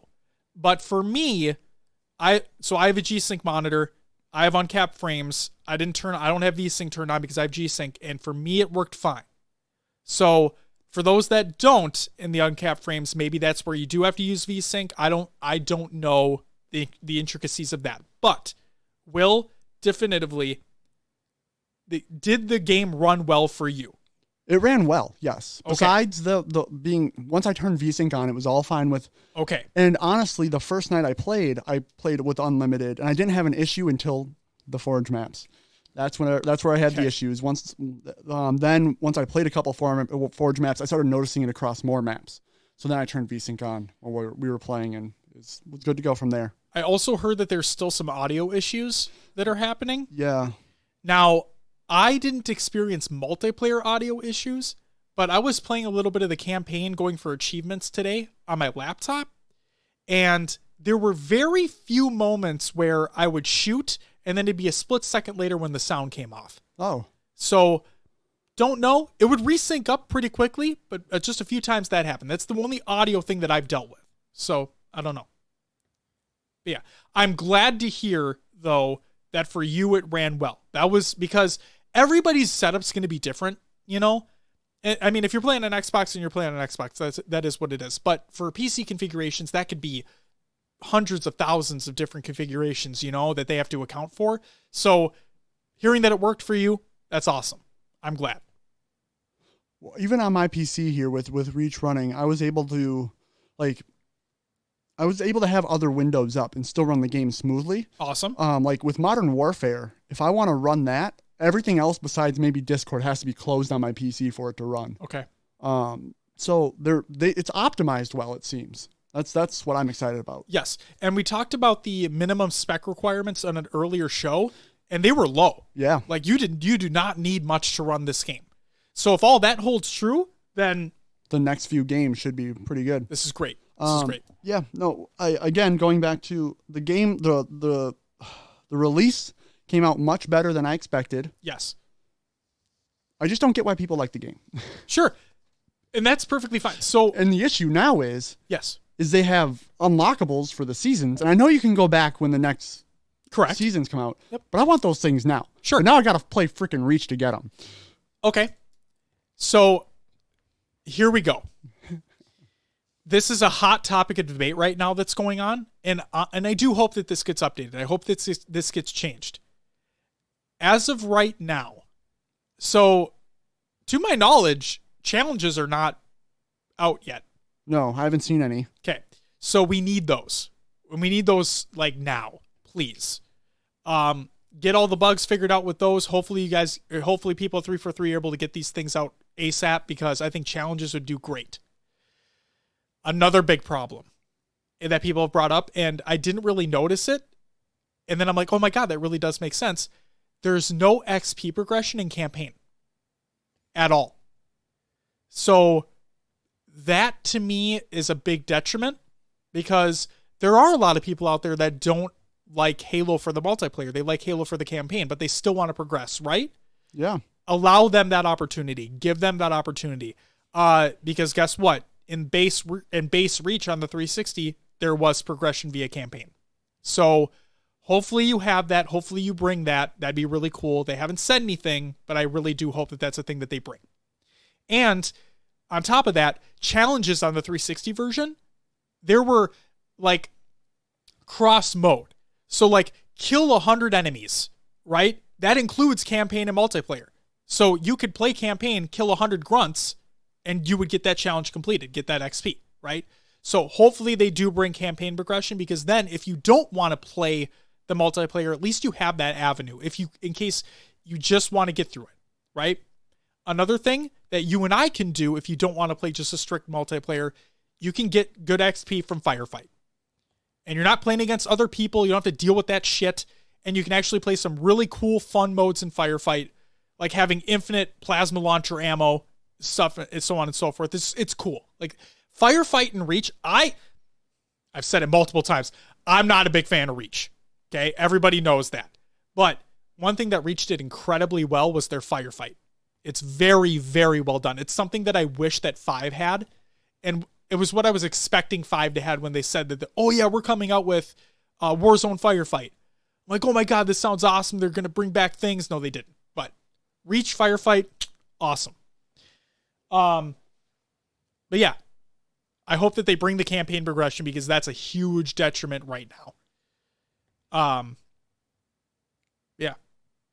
Is there anything else that you want to talk about for Reach specifically before we move on to the other things? No, I'll just recap with saying I'm not trying to put down what they've done here with this game. No. It's just not the game for me. And you know what? I have apologies. You do? That are in order. Yeah. Okay. Because I went on all those rants. Because when they came out with that article and they're saying, hey, it's coming out this time, but here's all the things that are not going to be in it. Here's all the things we're still working on past launch. Enjoy. All I could think about was, what? We can't have another disaster like the original MCC launch. Like, we can't have that, guys. What's going on? I'm here to say, and again, I cannot account for everybody, but I'm here to say, I apologize to everybody that I was rude to when I did not mean to be rude. I think it plays absolutely fantastic. And on the hardware that I have, both on the laptop and desktop side, and on Xbox One, on a base Xbox One, not an S, not an X, on a base Xbox One, sure, it loads a little bit slower. That's fine. It runs absolutely incredible on all 3 of those environments. It looks very good as well. And besides the one audio issue that I had, I can't complain. I'm having a great time so far. And yes, I'm talking about Halo Reach. Will, I want to go through some statistics with you. Okay. Okay. And the listeners, obviously. So, remember when we talked about what kind of impact is this going to have on release? Is this even going to be a big deal? Are we going to see a massive drop-off? So on and so forth. So, I think we've seen a little bit of a drop-off. Let's not lie here. And obviously, we're still very early, so it could drop off further. We could see a big jump. Who knows? But as of right now, here are our stats. On launch day, MCC on Steam was the most played non-Valve game on the platform and was the third most played game overall for the day. That's pretty big. When you're putting that up against Dota 2, Counter-Strike, so on and so forth. Now, granted, that's for a day, okay? It was launch. It's a big deal. It's Halo on PC. Things have dropped since then. But for that day, pretty cool. On launch day, MCC was the most watched video game on Twitch. Full stop. It beat Fortnite. It beat Dota. It beat League of Legends. It was the most watched game on Twitch. There was a time where Just Talking, like the category, had more viewers than it. But it was the most watched game on Twitch that day. Halo Reach right now, or MCC, I guess you could say, on Steam is the #1 global top seller. Still, right now. Now, granted, not a lot of games have come out since Reach has come out on PC. Let's not get shit twisted. But, cool statistic regardless. And, over 2 million copies were sold in less than 2 days. That's a pretty cool statistic as well. Now, a week from now, who knows what that number goes to? And, yeah, I just wanted to share those statistics. Those were gathered from around the internet. And in that brief moment, Will, on launch day, when Halo was at the top, all I could think about was, man, does this feel good to finally have this. You know what's funny? I was at work, obviously, when it came out. I'm known at my occupation as the Halo guy, right? I got Halo posters in my cube. Like, I'm that guy, all right? And I get shit for it because, like, oh, it's a dead game. Like, do people even care about Halo anymore? What's Halo? Blah, blah, blah, right? As poking fun. You know what was really funny to see, Will? All those same people coming out of the woodwork and be like, oh my God, it's the best thing ever. It's back. I love this. I love Halo. It's like, oh, where were you before? Huh. I'm just kidding. It was really cool to see, though, just to see everybody coming back and for the spectacle that happened. So I pulled up Twitch while we were talking here. Right now, as of 4:15 p.m. Central on a Sunday afternoon. What do you got? 4.9 thousand viewers. Okay. For the Master Chief Collection. Yep. Your top stream is Teo's Game, which I've never heard. Okay. 844 viewers. Okay. Followed by Snakebite with 468. Okay. Hysteria has 330 viewers. Action Man has 238. I don't know if there's really any other top. Spartan has 34 viewers. Pixel Pete has 24 viewers. Where does this rank on the games right now? The games list? Yep. 47th down the list. Okay. So behind things like Ark, ASMR. Ooh. Rocket League is down there with them. Breath of the Wild, Death Stranding, World of Tanks, Life is Strange 2. I have to play that. So, I mean, we have to look, though, not really peak hour right now. Correct. You see huge upticks because Summit is playing it every once in a while. Yes, I played it, I think, twice today or something like that. Once or twice. Yep, Doc hops on every once in a while to play it. But then again, when you want to talk about extended viewership, the consistent viewership, it's going to be tough unless top streamers keep playing Correct. Halo, and I just don't know if that's going to happen. And I think that does have to do in part with oh my God, what's the term I'm looking for? I'm blanking out now. The aim assist. I think part of that has to do with the aim assist on controller versus players on mouse and keyboard. It's you've heard so many people come out and say that you on a mouse and keyboard you really feel at a disadvantage in a close firefight because you just can't your shots on a mouse and keyboard have to be deadly accurate in order to compete at a medium to close range fight with a DMR against a controller player because of that aim assist. Now, I play on a controller.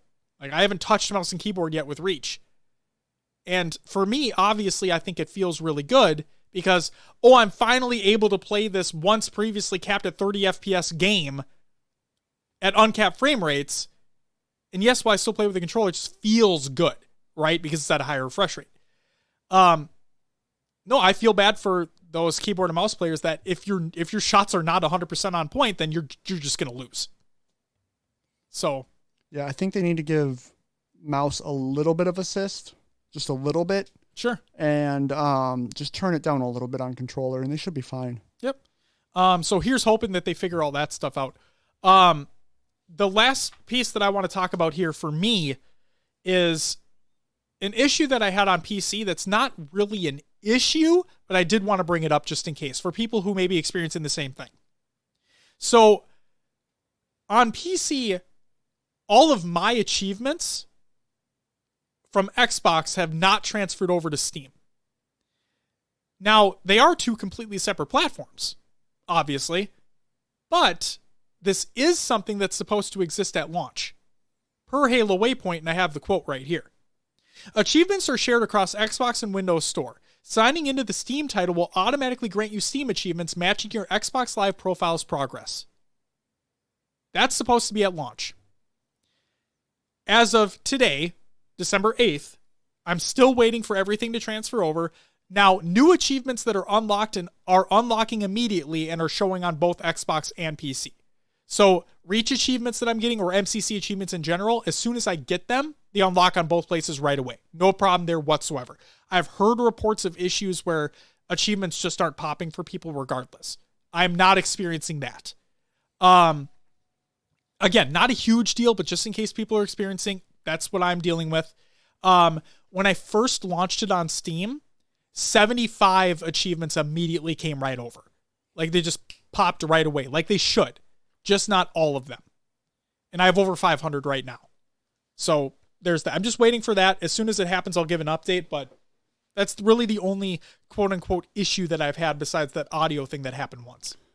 Someone mentioned it in our play date. Yes. But I've had this issue as well, where I've had a reticle turn red through a wall when an enemy player has moved behind that wall. Okay. And then it gives me slow aim because my controller's trying to follow the player. That sucks. And I've died in that instance because I can't turn fast enough. I can't get up. Either way, it's an issue I've heard from a couple different people, so that's the only other thing I've experienced as well. Okay. And I'm wondering if that has to do with controller because of the aim assist. Yes. So it does. There may have been one other thing. Okay. Now you turned off relays, but I'm going to ask you matchmaking times. What was your experience with matchmaking times, social and hardcore? They seem decent. Okay. So I asked that because mine were quick, right?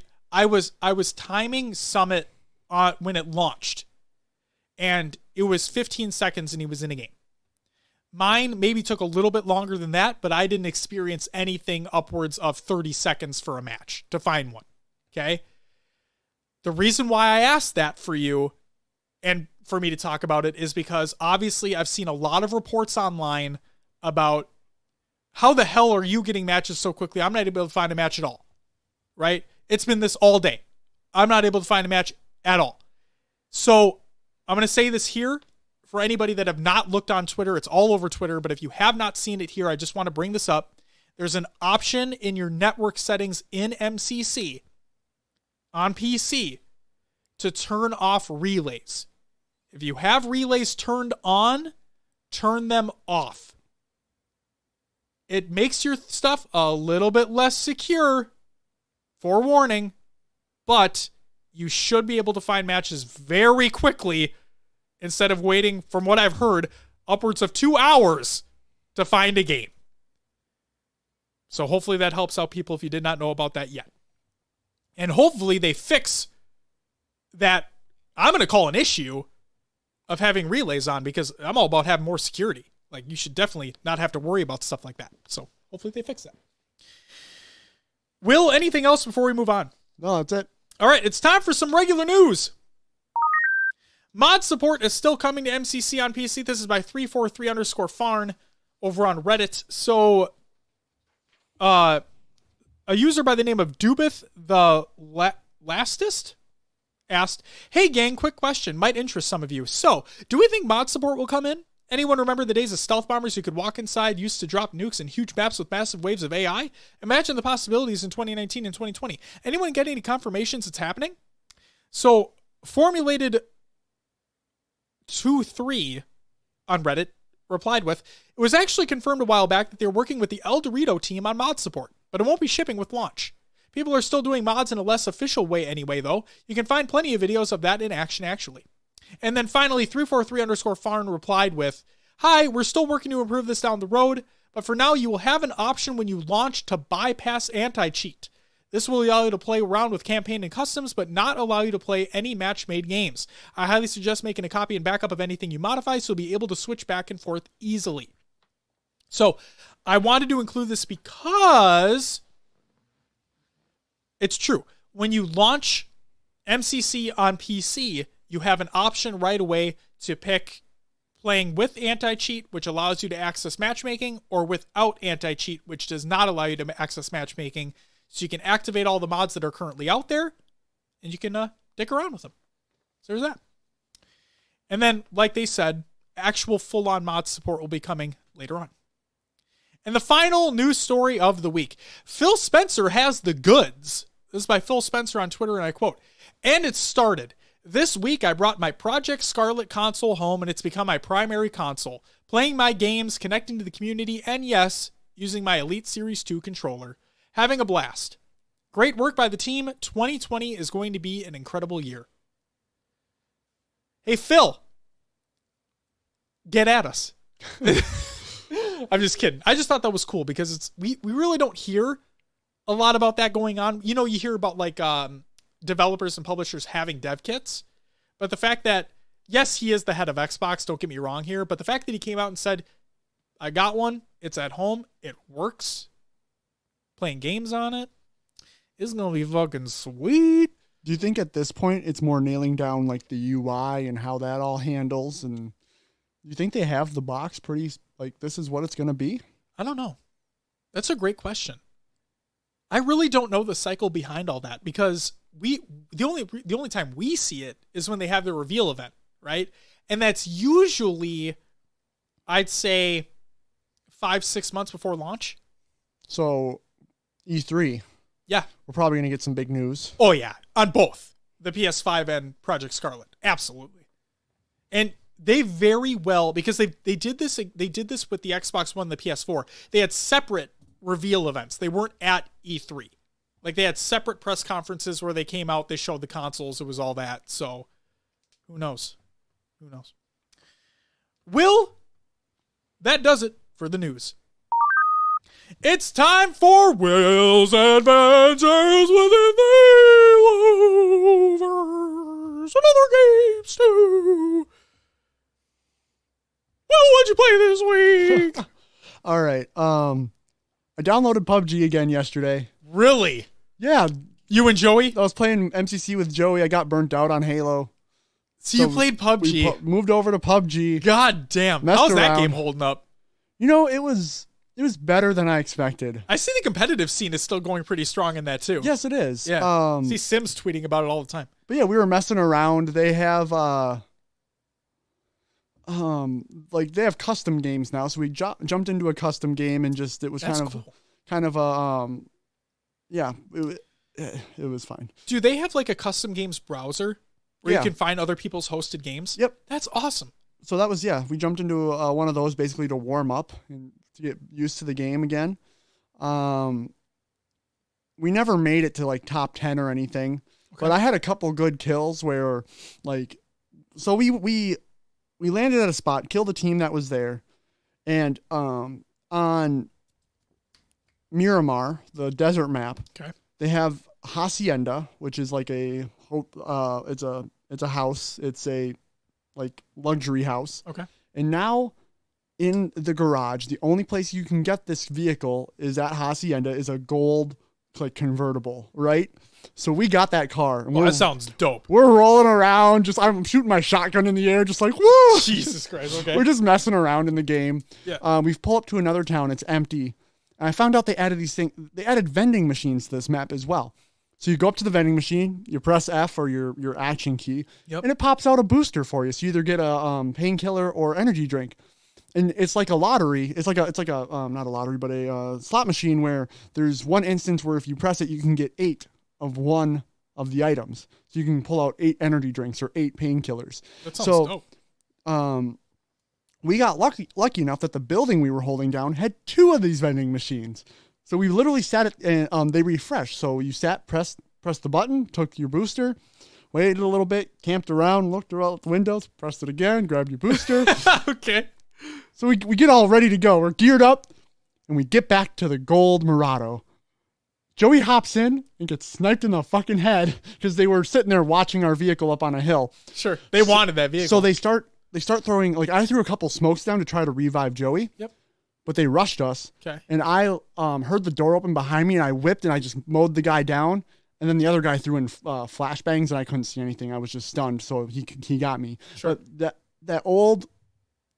the feeling of like the realism of PUBG, not Apex, not Fortnite, none of the extras that come along with that. It was just looting and shooting. That's basically what it was. There was none of that crazy stuff. It felt good again. It was awesome. Fun. I played some Modern Warfare. There's a new Ground War map, which is okay. They released their battle pass, didn't they? Yeah. Yeah. All post-content launch will be free. Yeah, bullshit. Microtransactions are back. All of that's back. Buy COD points. Buy these cosmetics. So do they have a premium? Yes, they do. Battle pass? Premium battle pass. Fucking A. I knew it. I had a good feeling. It's not all free. Damn it. The maps were free, which is not normal. Usually they're map packs they come out with, and they still cost money. The maps were free. But, nope, there's a battle pass, and there's cool cosmetics in there that I'm not going to pay for. Sure. Man. I expected it, but it still sucks to see. Okay. Yeah, well, the fact is they got like a lot of these. I don't know if it's the developers or studios or what it is that are adding these microtransactions. They're getting so much flack lately. It's kind of risky to do, but especially like it makes sense with like Apex and Fortnite free to play games. That's how they make their money. But when you have a full $60 launch and then there's this content we have in the game that you got to pay more for now. So here's my thing. Just briefly, I just thought about this. So I get upset when a game that costs $60 has microtransactions in it. Mm-hmm. Destiny being an example of that, so on and so forth, right? In Call of Duty's realm, okay? Call of Duty is one of the biggest selling games of the year every single year. Yep. It's a $60 game. This is the first time they're doing maps for free, right? So I thought about it, and you know what? Now, I don't want to say this because I don't want to be like, this justifies it, because I'm guaranteed the people working on the game aren't getting any of this money. Or I'd hope at least they do.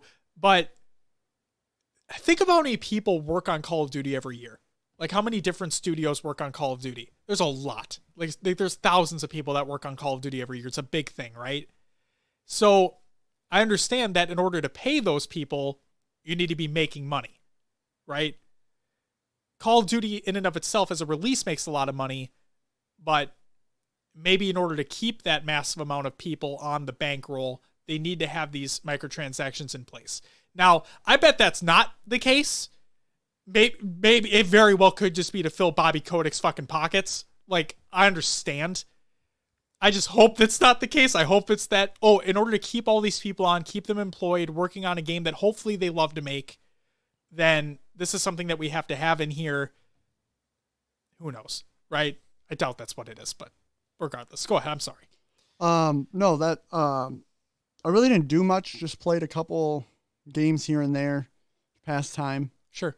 I finally jumped into Spider-Man on the PS4. Yes. If you haven't played it by now and I spoil something, too bad for you. Wow. It's been out for long Wait, enough. how far are you in it? So I got to the point where... I don't want you spoiling shit for me. Just kidding. I don't care. You're probably farther than I am. I doubt it. Go ahead. Like, have you met the Doc? Yes. Doc Ock? Yeah. It's like the very beginning of the game. Very beginning, yeah. And then he finds out that you are Spider-Man suit builder. Yes. That's as far as I got. Oh, okay. Okay, never mind. That's all I've done. Okay. So not very far into the game. Okay. I got bored swinging around the city. I don't know what it was. God damn. I just got bored with it. Someone's a hater of video games over here. I'm just kidding. I am. Sure. Combat seems button mashy to me. It's like the Batman games. Too button mashy. Sure. I'm like, okay, you're going to put all these obstacles in my way. Now there's a shield guy. Oh, God, I got to slide under him. And, okay, that's... Why can't I web up his shield and take his shield away? That doesn't make sense to me. Okay, anyway. At Insomniac Games. Yeah. Why the fuck can't I take his shield away?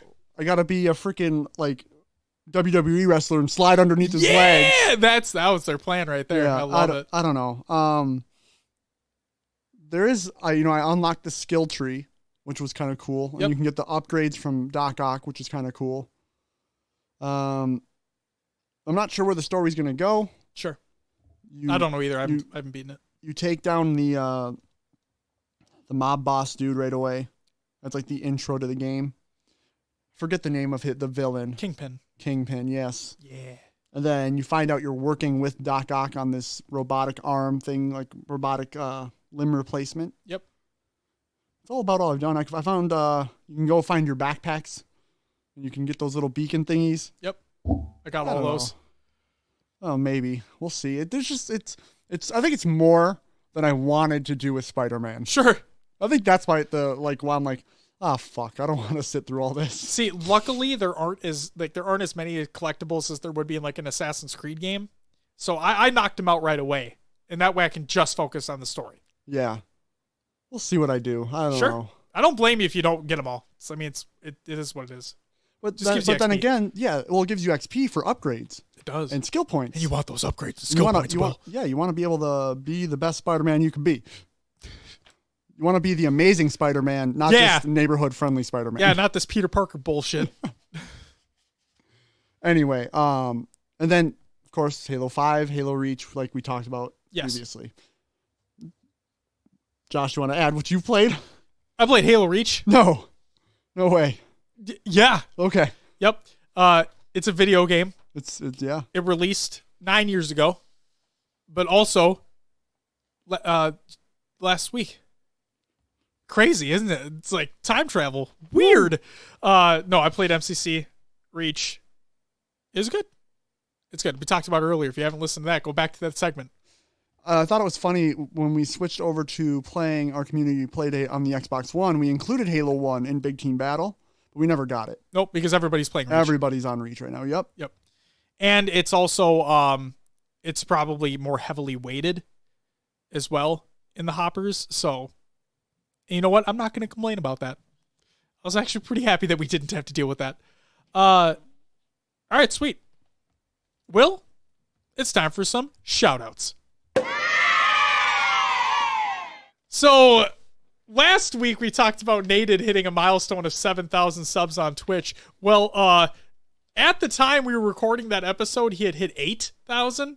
And now he's at over 10,000. So, congratulations to Nated on hitting 10,000 subscribers on Twitch, all while playing Halo. That's crazy. It is unbelievable.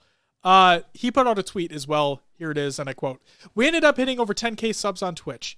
I'm probably not going to maintain this, but the fact we even touched this milestone only playing Halo the past month has been an incredible accomplishment. Thank you so much for the support, everyone. Looking forward to the future. Shout out to everyone who joined in the community playdate for Reach. This included High Tech Redneck, Goalie Sniper, Heavy Rainfall, and Silos. And you, Will. You were there too. Yeah. Yes. And me. I was there too. Yeah, we were there. Shout out to us. Yeah. Go us. We have to toot our own horn a couple times here. And then, happy birthday to me. Yeah. Toot your horn some more. Yeah. Toot, toot, toot. Oh, gosh. This is like the elephant Bringing episode. the elephant Remember that? back, Oh, yeah. man. It's just nostalgia for this, The episode releases on Tuesday, which is my actual birthday. the 9th. The 9th on Monday. I'm an idiot. Yes, I was going to say, the 9th is Whoa! the day before. Yeah. We'll be celebrating with Mr. JK Fire over here. Whoop, whoop. So Beep, beep, beep, reach out to him on Twitter. Do Send it him up. some funny gifts. You know, tell him he loves Halo 4. God and that he damn should it. play it all day Oh, my God. on his birthday. You know what? I'm going to say this too. Shout out to Feistro in our Discord for saying that he thinks Halo 4 is the best Halo game. And I don't think he's joking. Shout out to you, Feistro. Fuck the haters. Oh, man. Yeah. Do I like Halo 4? Yes. Do I think it's a good competitive game? Absolutely not. Move on. It's still a fun game. Oh, it's a great, yeah. See, and that's It's massively fun. I can do very well. And Silos was giving me so much shit too because I was doing really well when we were playing Reach, and I always do really well when we play 4. And he's like, Josh, how does it feel being really good at two of the worst the two worst Halo games? So like, son of a bitch. Yep.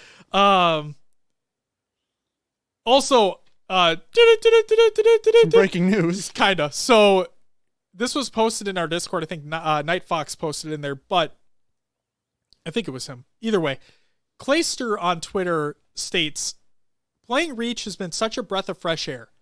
I really missed having an FPS that is focused on power positions, outshooting your opponents, and set timings. It's so satisfying. Honestly forgot what it felt like to really enjoy an FPS with a controller. In my opinion, a ton of games come out nowadays don't understand what makes them fun or good. They try to add too much or change too much, and it muddles what makes the game at its core fun. There you go. Just want to include that in there too. Oh, Will, that's it for the shoutouts. It's time for some community creations. First and foremost, we have Meme Saturday. It should still fucking be Monday. We're going to say it every week at It's this point. true, though. Meme Monday? Come on. It just rolls off the tongue. I miss it. If you, the memes are still there, Will. Just on a different day of the week. But it was like going to work. Yeah. Like, frickin', it's Monday. Let's pull up some memes, man. Feel a little better. Right, exactly. Make your Monday better. Like, Saturday's already, like, I'm good. I'm happy. It's Saturday. I'm not at work. Bring me that joy back on my Mondays. And now we don't get that. We have Autumn. Autumn. God damn it. Adam Apicella or Apicella or Apicella. I'm going to mispronounce the name every time. It's probably not even any of those. The MLG origin story, the Eavesdrop podcast, episode 50. This is Hex podcast. If you have not listened to this episode, highly recommended. It's in the Google Doc of the show notes of the show. And then we have Armorlock MCC, the Armorlock MCC experiences by Mellow Indiffer on Reddit. It's a clip. And it's actually really fucking cool. Are you pulling the clip up right now? Yeah. I was going to watch it once the show's over here. So, remember how I told you about Armorlock? One of its beautiful things is that you can use it before a vehicle is about to hit you. Yeah. Well, let's just say that there are other objects that could also hit you. I just saw that. Yes. The rocket. He deflected a rocket. With armor lock. Yep. And killed an enemy person, which was awesome. He gave him a double kill for it. He did, yep. So yeah, check out that clip as well. And then I'm also going to put in here Clips of the Week, volume, I believe, 31, brought to you by High Tech Redneck. I'll make sure to put that in the show notes as well because she releases episodes every Monday and our episodes release every Tuesday. So I'll make sure to put that in there. That's it for the community creations. Will, without further ado, plug the show. You can find us on your favorite podcast services. Just search for HCS Pro Talk. We are on iTunes or Apple Podcast, Google Play, Podbean, Stitcher, Spotify, and others as well. Leave us a review and let others know about the show. Pocket Cast. You can join the community discussion over on Discord. Link will be provided in the Google Doc of the show notes of the show. You You can join our Xbox Club or Spartan Company. Search for HCS Pro Talk on your Xbox. We're on Twitter, Instagram, Facebook, YouTube, Mixer, Twitch, and Esportspedia. Search HCS Pro Talk on those platforms. And Josh, what do we have on the next episode? On the next episode of HCS Pro Talk, we have the HCS Pro Talk Community All-Star Bracket, or HPTCASB for short. Matchup number 6 results. That's Pistola going up against Eco. That's what we talked about earlier in the show. Go ahead and check that out if you haven't already. And then we have our HCS Pro Talk Community All-Star Bracket, or HPTCASB for short. Matchup number 7 discussion. That includes Snipe Down against Penguin. Boom shakalaka. Hey, Will. Yeah? I got news. You got news? I got news. Oh, boy. Yes. Ladies and gentlemen. Oh, I think I know what he's going with here. Yes, I believe you do. Ladies and gentlemen of HCS Pro Talk. You want a drum roll? Will, drum roll, please!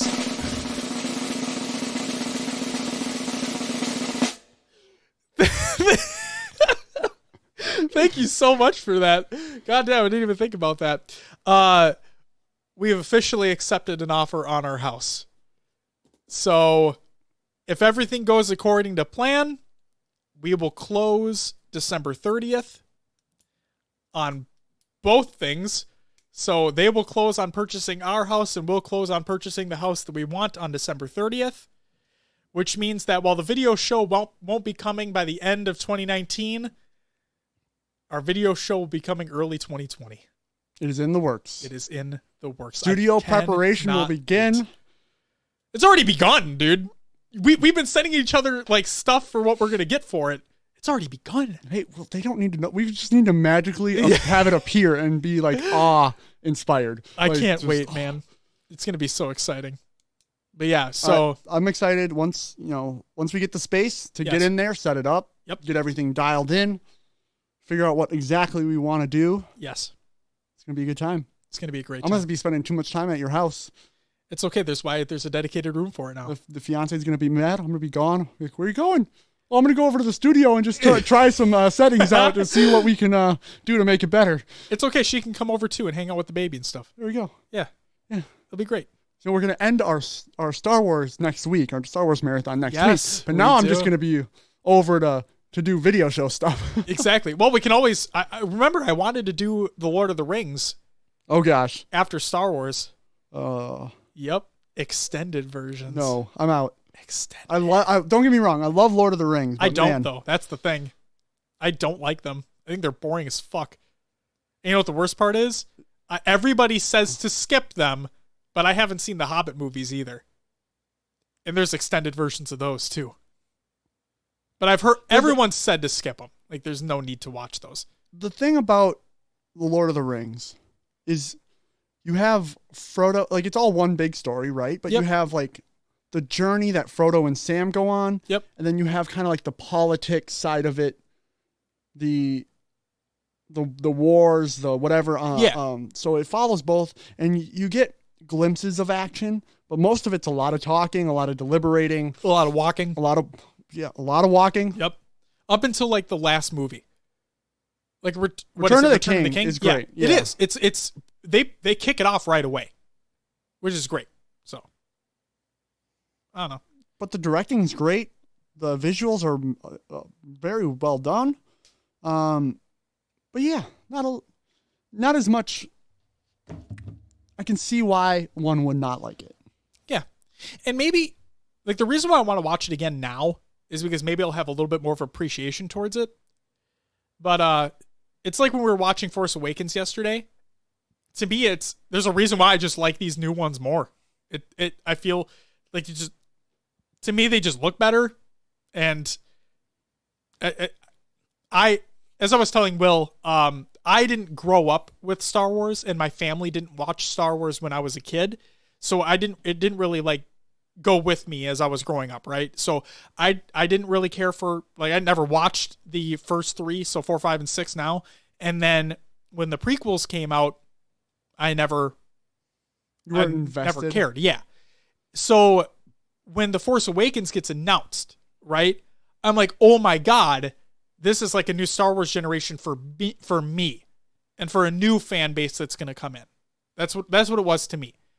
Like, kind of like Halo 5 brought a new set of fan base for Halo, right? Obviously, people didn't like it, but there was that new set of fans that really adored it and started with it, right? And I guess another reason why I'm so happy that Force Awakens was basically like a beat for beat of episode 4, because to me, that was my episode 4, right? So, yeah, I really enjoy episode 7. And yeah. I think they messed up. If you want to go down this rabbit hole, but Rian Johnson just screwed episode 8.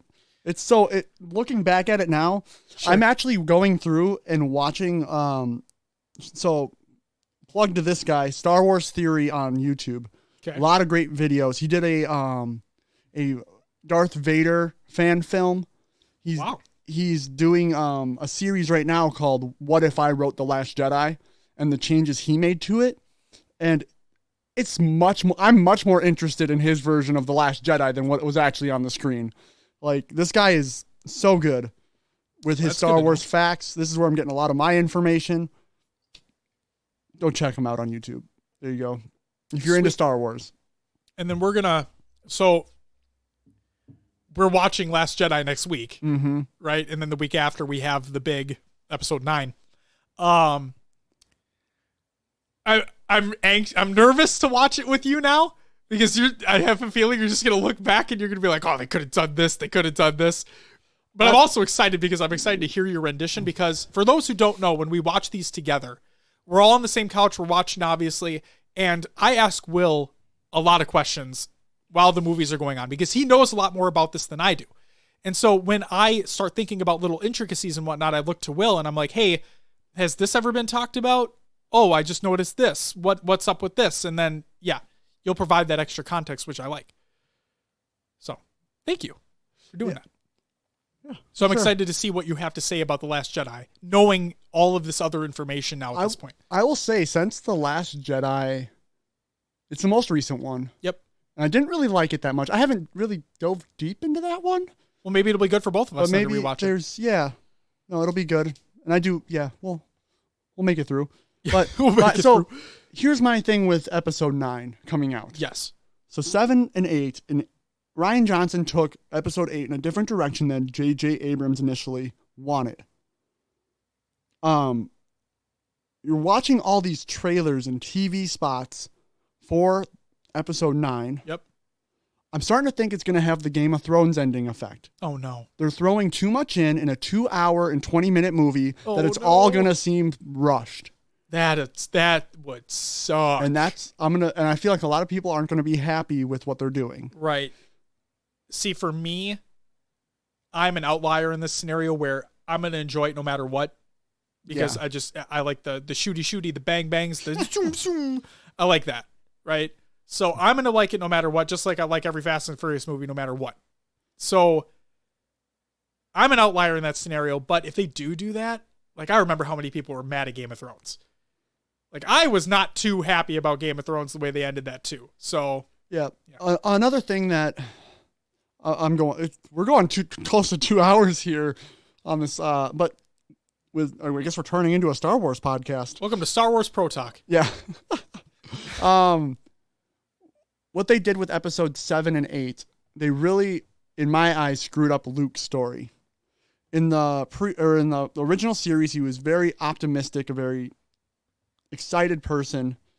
And then in 7, the whole thing was, we got to find Luke Skywalker. He's going to help us. He's going to turn around the rebellion. He's the answer.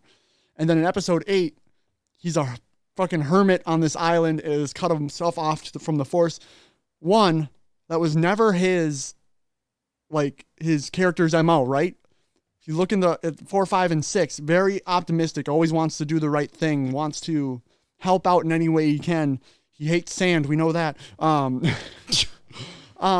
then they turn him into this hermit because of one life event that happened. That's not his character's. Right, you think he'd kind of bounce back from that. He would want to correct the fault. You think he would want to be out there chasing Ben and trying to find a way to defeat the Sith again, since they're back. Like, that's just not. They took his character and Ben is in Kylo Ren. Here. Kylo Ren, yeah. For those thinking Kenobi. No. They kind of ruined his character story in my eyes. Yeah, and it's funny because Darth Vader, Anakin Skywalker, right? He's this moody, just kind of an asshole. Like that's the character he is when he's not a kid, right? When he's a teenager and then before he becomes Darth Vader. And then Luke Skywalker in episode 8, he's this moody, I don't want to help you, meh. Woe is me, meh. And I'm like, oh, come on, man. Well, yeah, if you look back... just runs in the family. Yeah. If you look back at episode 4, he's very like, I don't want to do this, and I don't want to, like, you got to go to town and, help your uncle with these droids, and he's very like, I don't want to train with Yoda, meh. Yeah, I got to get back to my friends, and yeah. So the fact, like, I understand why they made him a hermit because of his experience with making Ben Solo Kylo Ren. Yes. He felt that he forced Kylo into that predicament, but that's not like, it's just not what Luke Skywalker was supposed to stand for. Sure. So, we'll see what they do with episode 9. I watched an actually hour-long video today on Mark Hamill pressers and all the hints he's been giving people about, I don't even know why they brought me back. Like, my story is stupid. They gave me no backstory. They were just like, hey, you're going to, the whole point of episode 7 was to bring back Luke Skywalker, and you're going to have, we're going to have you stand on a cliff and turn around and take your hood off. Like, it was pointless. They wasted his character. And then stand there for an extended panning scene while Rey holds out his lightsaber for a super, super long time until the credits come. Yep. And then in episode 8, he was very he was supposed to train Rey in the Force. He kind of did that. We saw that Rey levitated towards the dark side or whatever in 8. And then he helped them out by Force projecting himself then dying. Like, Luke's supposed to be the one to hop in the Millennium Falcon and go save his family and friends. Like, that's what his MO is. That's what he's supposed to do. Episode 8 is just meh. Finn, to me, is kind of a throwaway character. Like, he's friends with Rey, but what does he do? The thing that we talked about when we watched 7, the one thing that stood out to me and that we clarified was that he is, from what we were talking about, he's the only stormtrooper or ex-stormtrooper that you saw his face. The only one. Now, obviously, he's the main character in the series, but kind of cool that that's like the first time that's ever happened. Yeah. Because I never noticed that until that point. I'm like, oh my God, after watching all these again, holy shit, you don't see their faces. Yeah. I was very excited after episode 7 for the way they were making things go. Yeah. And then episode 8 was just a letdown for me. Right. Personally. And a lot of, I don't know. Episode 9 better make the story arcs work, because if they're bringing back, the rumor is they're bringing back Palpatine. And yeah, because you hear him and yeah. With that, like, how is Rey, the main character now, going to be able to defeat Palpatine if he's the big bad in one episode? Right? One movie. And he's clearly more powerful than Vader was.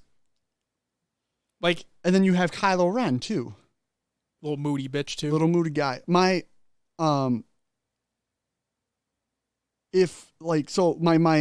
theory is that there's going to be some sort of, Anakin, Yoda, and Obi-Wan are Force ghosts. I believe they're going to use some sort of power to help Rey. But then, like, what's the good arc? I feel like the best story is that Anakin, if Palpatine comes back and he's like alive, he's there in some way in a bodily form. Like, I feel like Anakin has to come back as Anakin and not Vader to face him. And like, that's the guy that took him to the dark side and basically ruined the rest of his life. Anakin has to be the one to defeat him in that moment. Like, how great of a story would that be? That he gets redemption after his son comes and saves him, turns him back to the light side, then he's able to go back and defeat the guy who started it all. That is some time travel-y Force fuckery that, like, whoa. I feel like that's how it has to be, though. That'd be crazy. Like, if Rey just beats him down easy or does something to, like, I'm going to be dissatisfied that someone who really wasn't trained in any sort of way. Yep. Like, Sidious was the most powerful guy in the galaxy, hands down. Yeah. So, well, I don't know. Here's my question. Yeah. Could all of this have been mitigated if Snoke didn't die like a bitch? Because I thought, my naive self thought that 8 was going to introduce Snoke as the actual character, right? As the actual big bad. Yeah. And then 9 was going to culminate in a giant battle. Kylo struggling back and forth, light and dark, right? After he kills his dad and all that. And then Rey, like, yeah, she has, like, it seems like she has some ties to the dark side, but she'll mainly be the light side of the Force. And maybe both of them teaming up to take against the big bad General Snoke in his evil Sith badassery. That's what I thought it was going to be. And then in 8, he dies just unbelievably stupidly when he's being built up as this, I am an all-powerful being. You have no idea how powerful I am. And, oh, you're not. You're some decrepit old thing in a chair. Whoop-de-doo-dah, bro.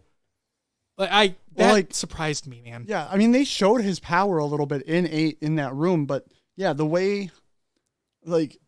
I thought of him as Palpatine. Like, as a Palpatine-esque character. Something that powerful. Yeah. That's what I thought.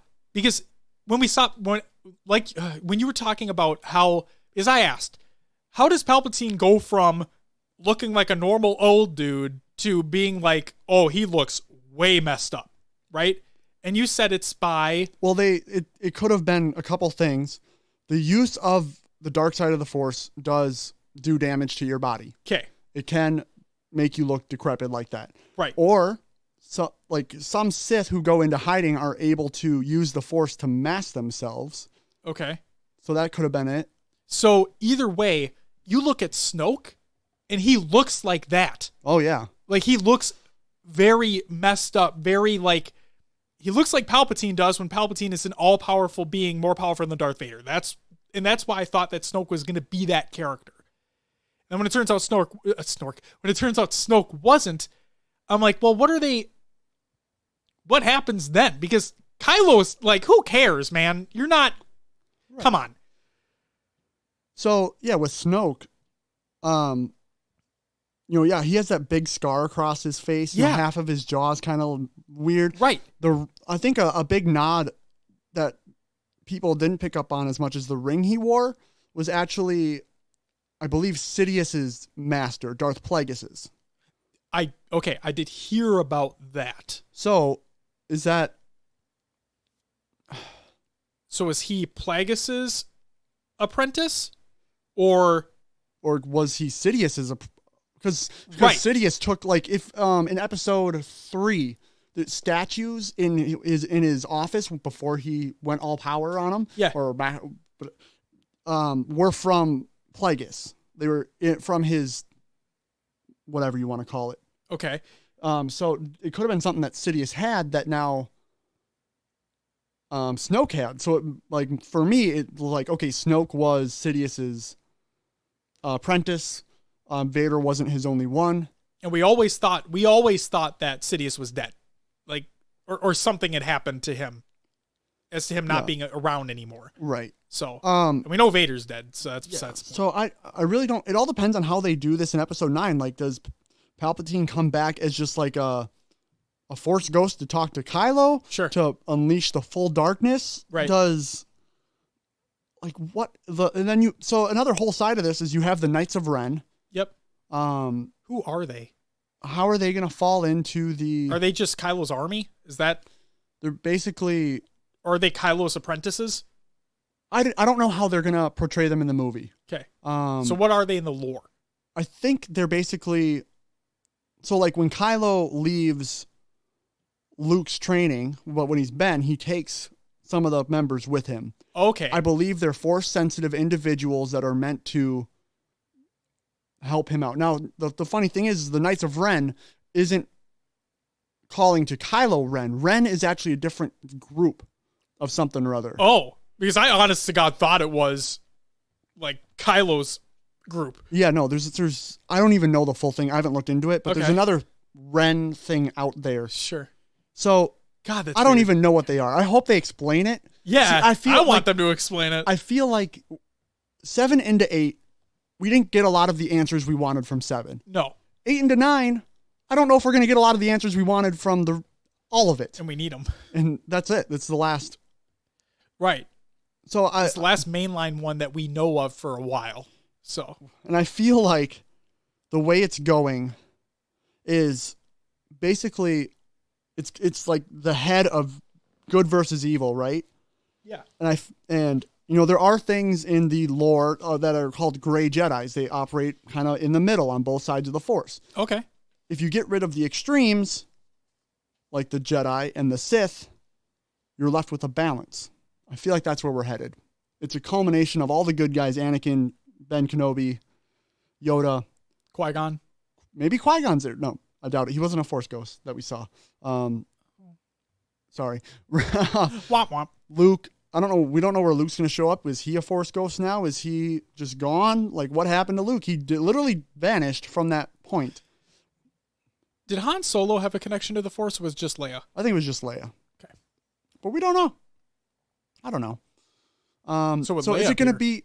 Is it going to be all these good guys versus all these old bad guys, like just coming to a head here, and then the Force is balanced out by everyone just going away? Mace Windu. Mace Windu. He does like a bitch too. But anyway, I've had enough Star Wars talk now. I'm good. All we'll right. see what happens in episode 9. Yeah. On the 20th of December.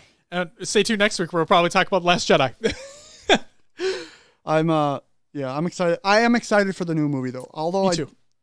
I feel like the story isn't the way I wanted to go. I'm going to accept it. I'm going to watch it. I'm going to see it. Hopefully it fulfills what I need in episode 9. Yes, I agree. Shall we close this out? Let's do it, man. Ladies and gentlemen, that's going to do it for episode 104 of HCS Pro Talk. I want to thank you, and Star Wars Talk. I want to thank you very much for listening, and we'll catch you next week where we probably have some more thoughts about Halo Reach on PC, and hopefully, we have some information about that Reach PC event sponsored by the HCS. But until then, bye-bye!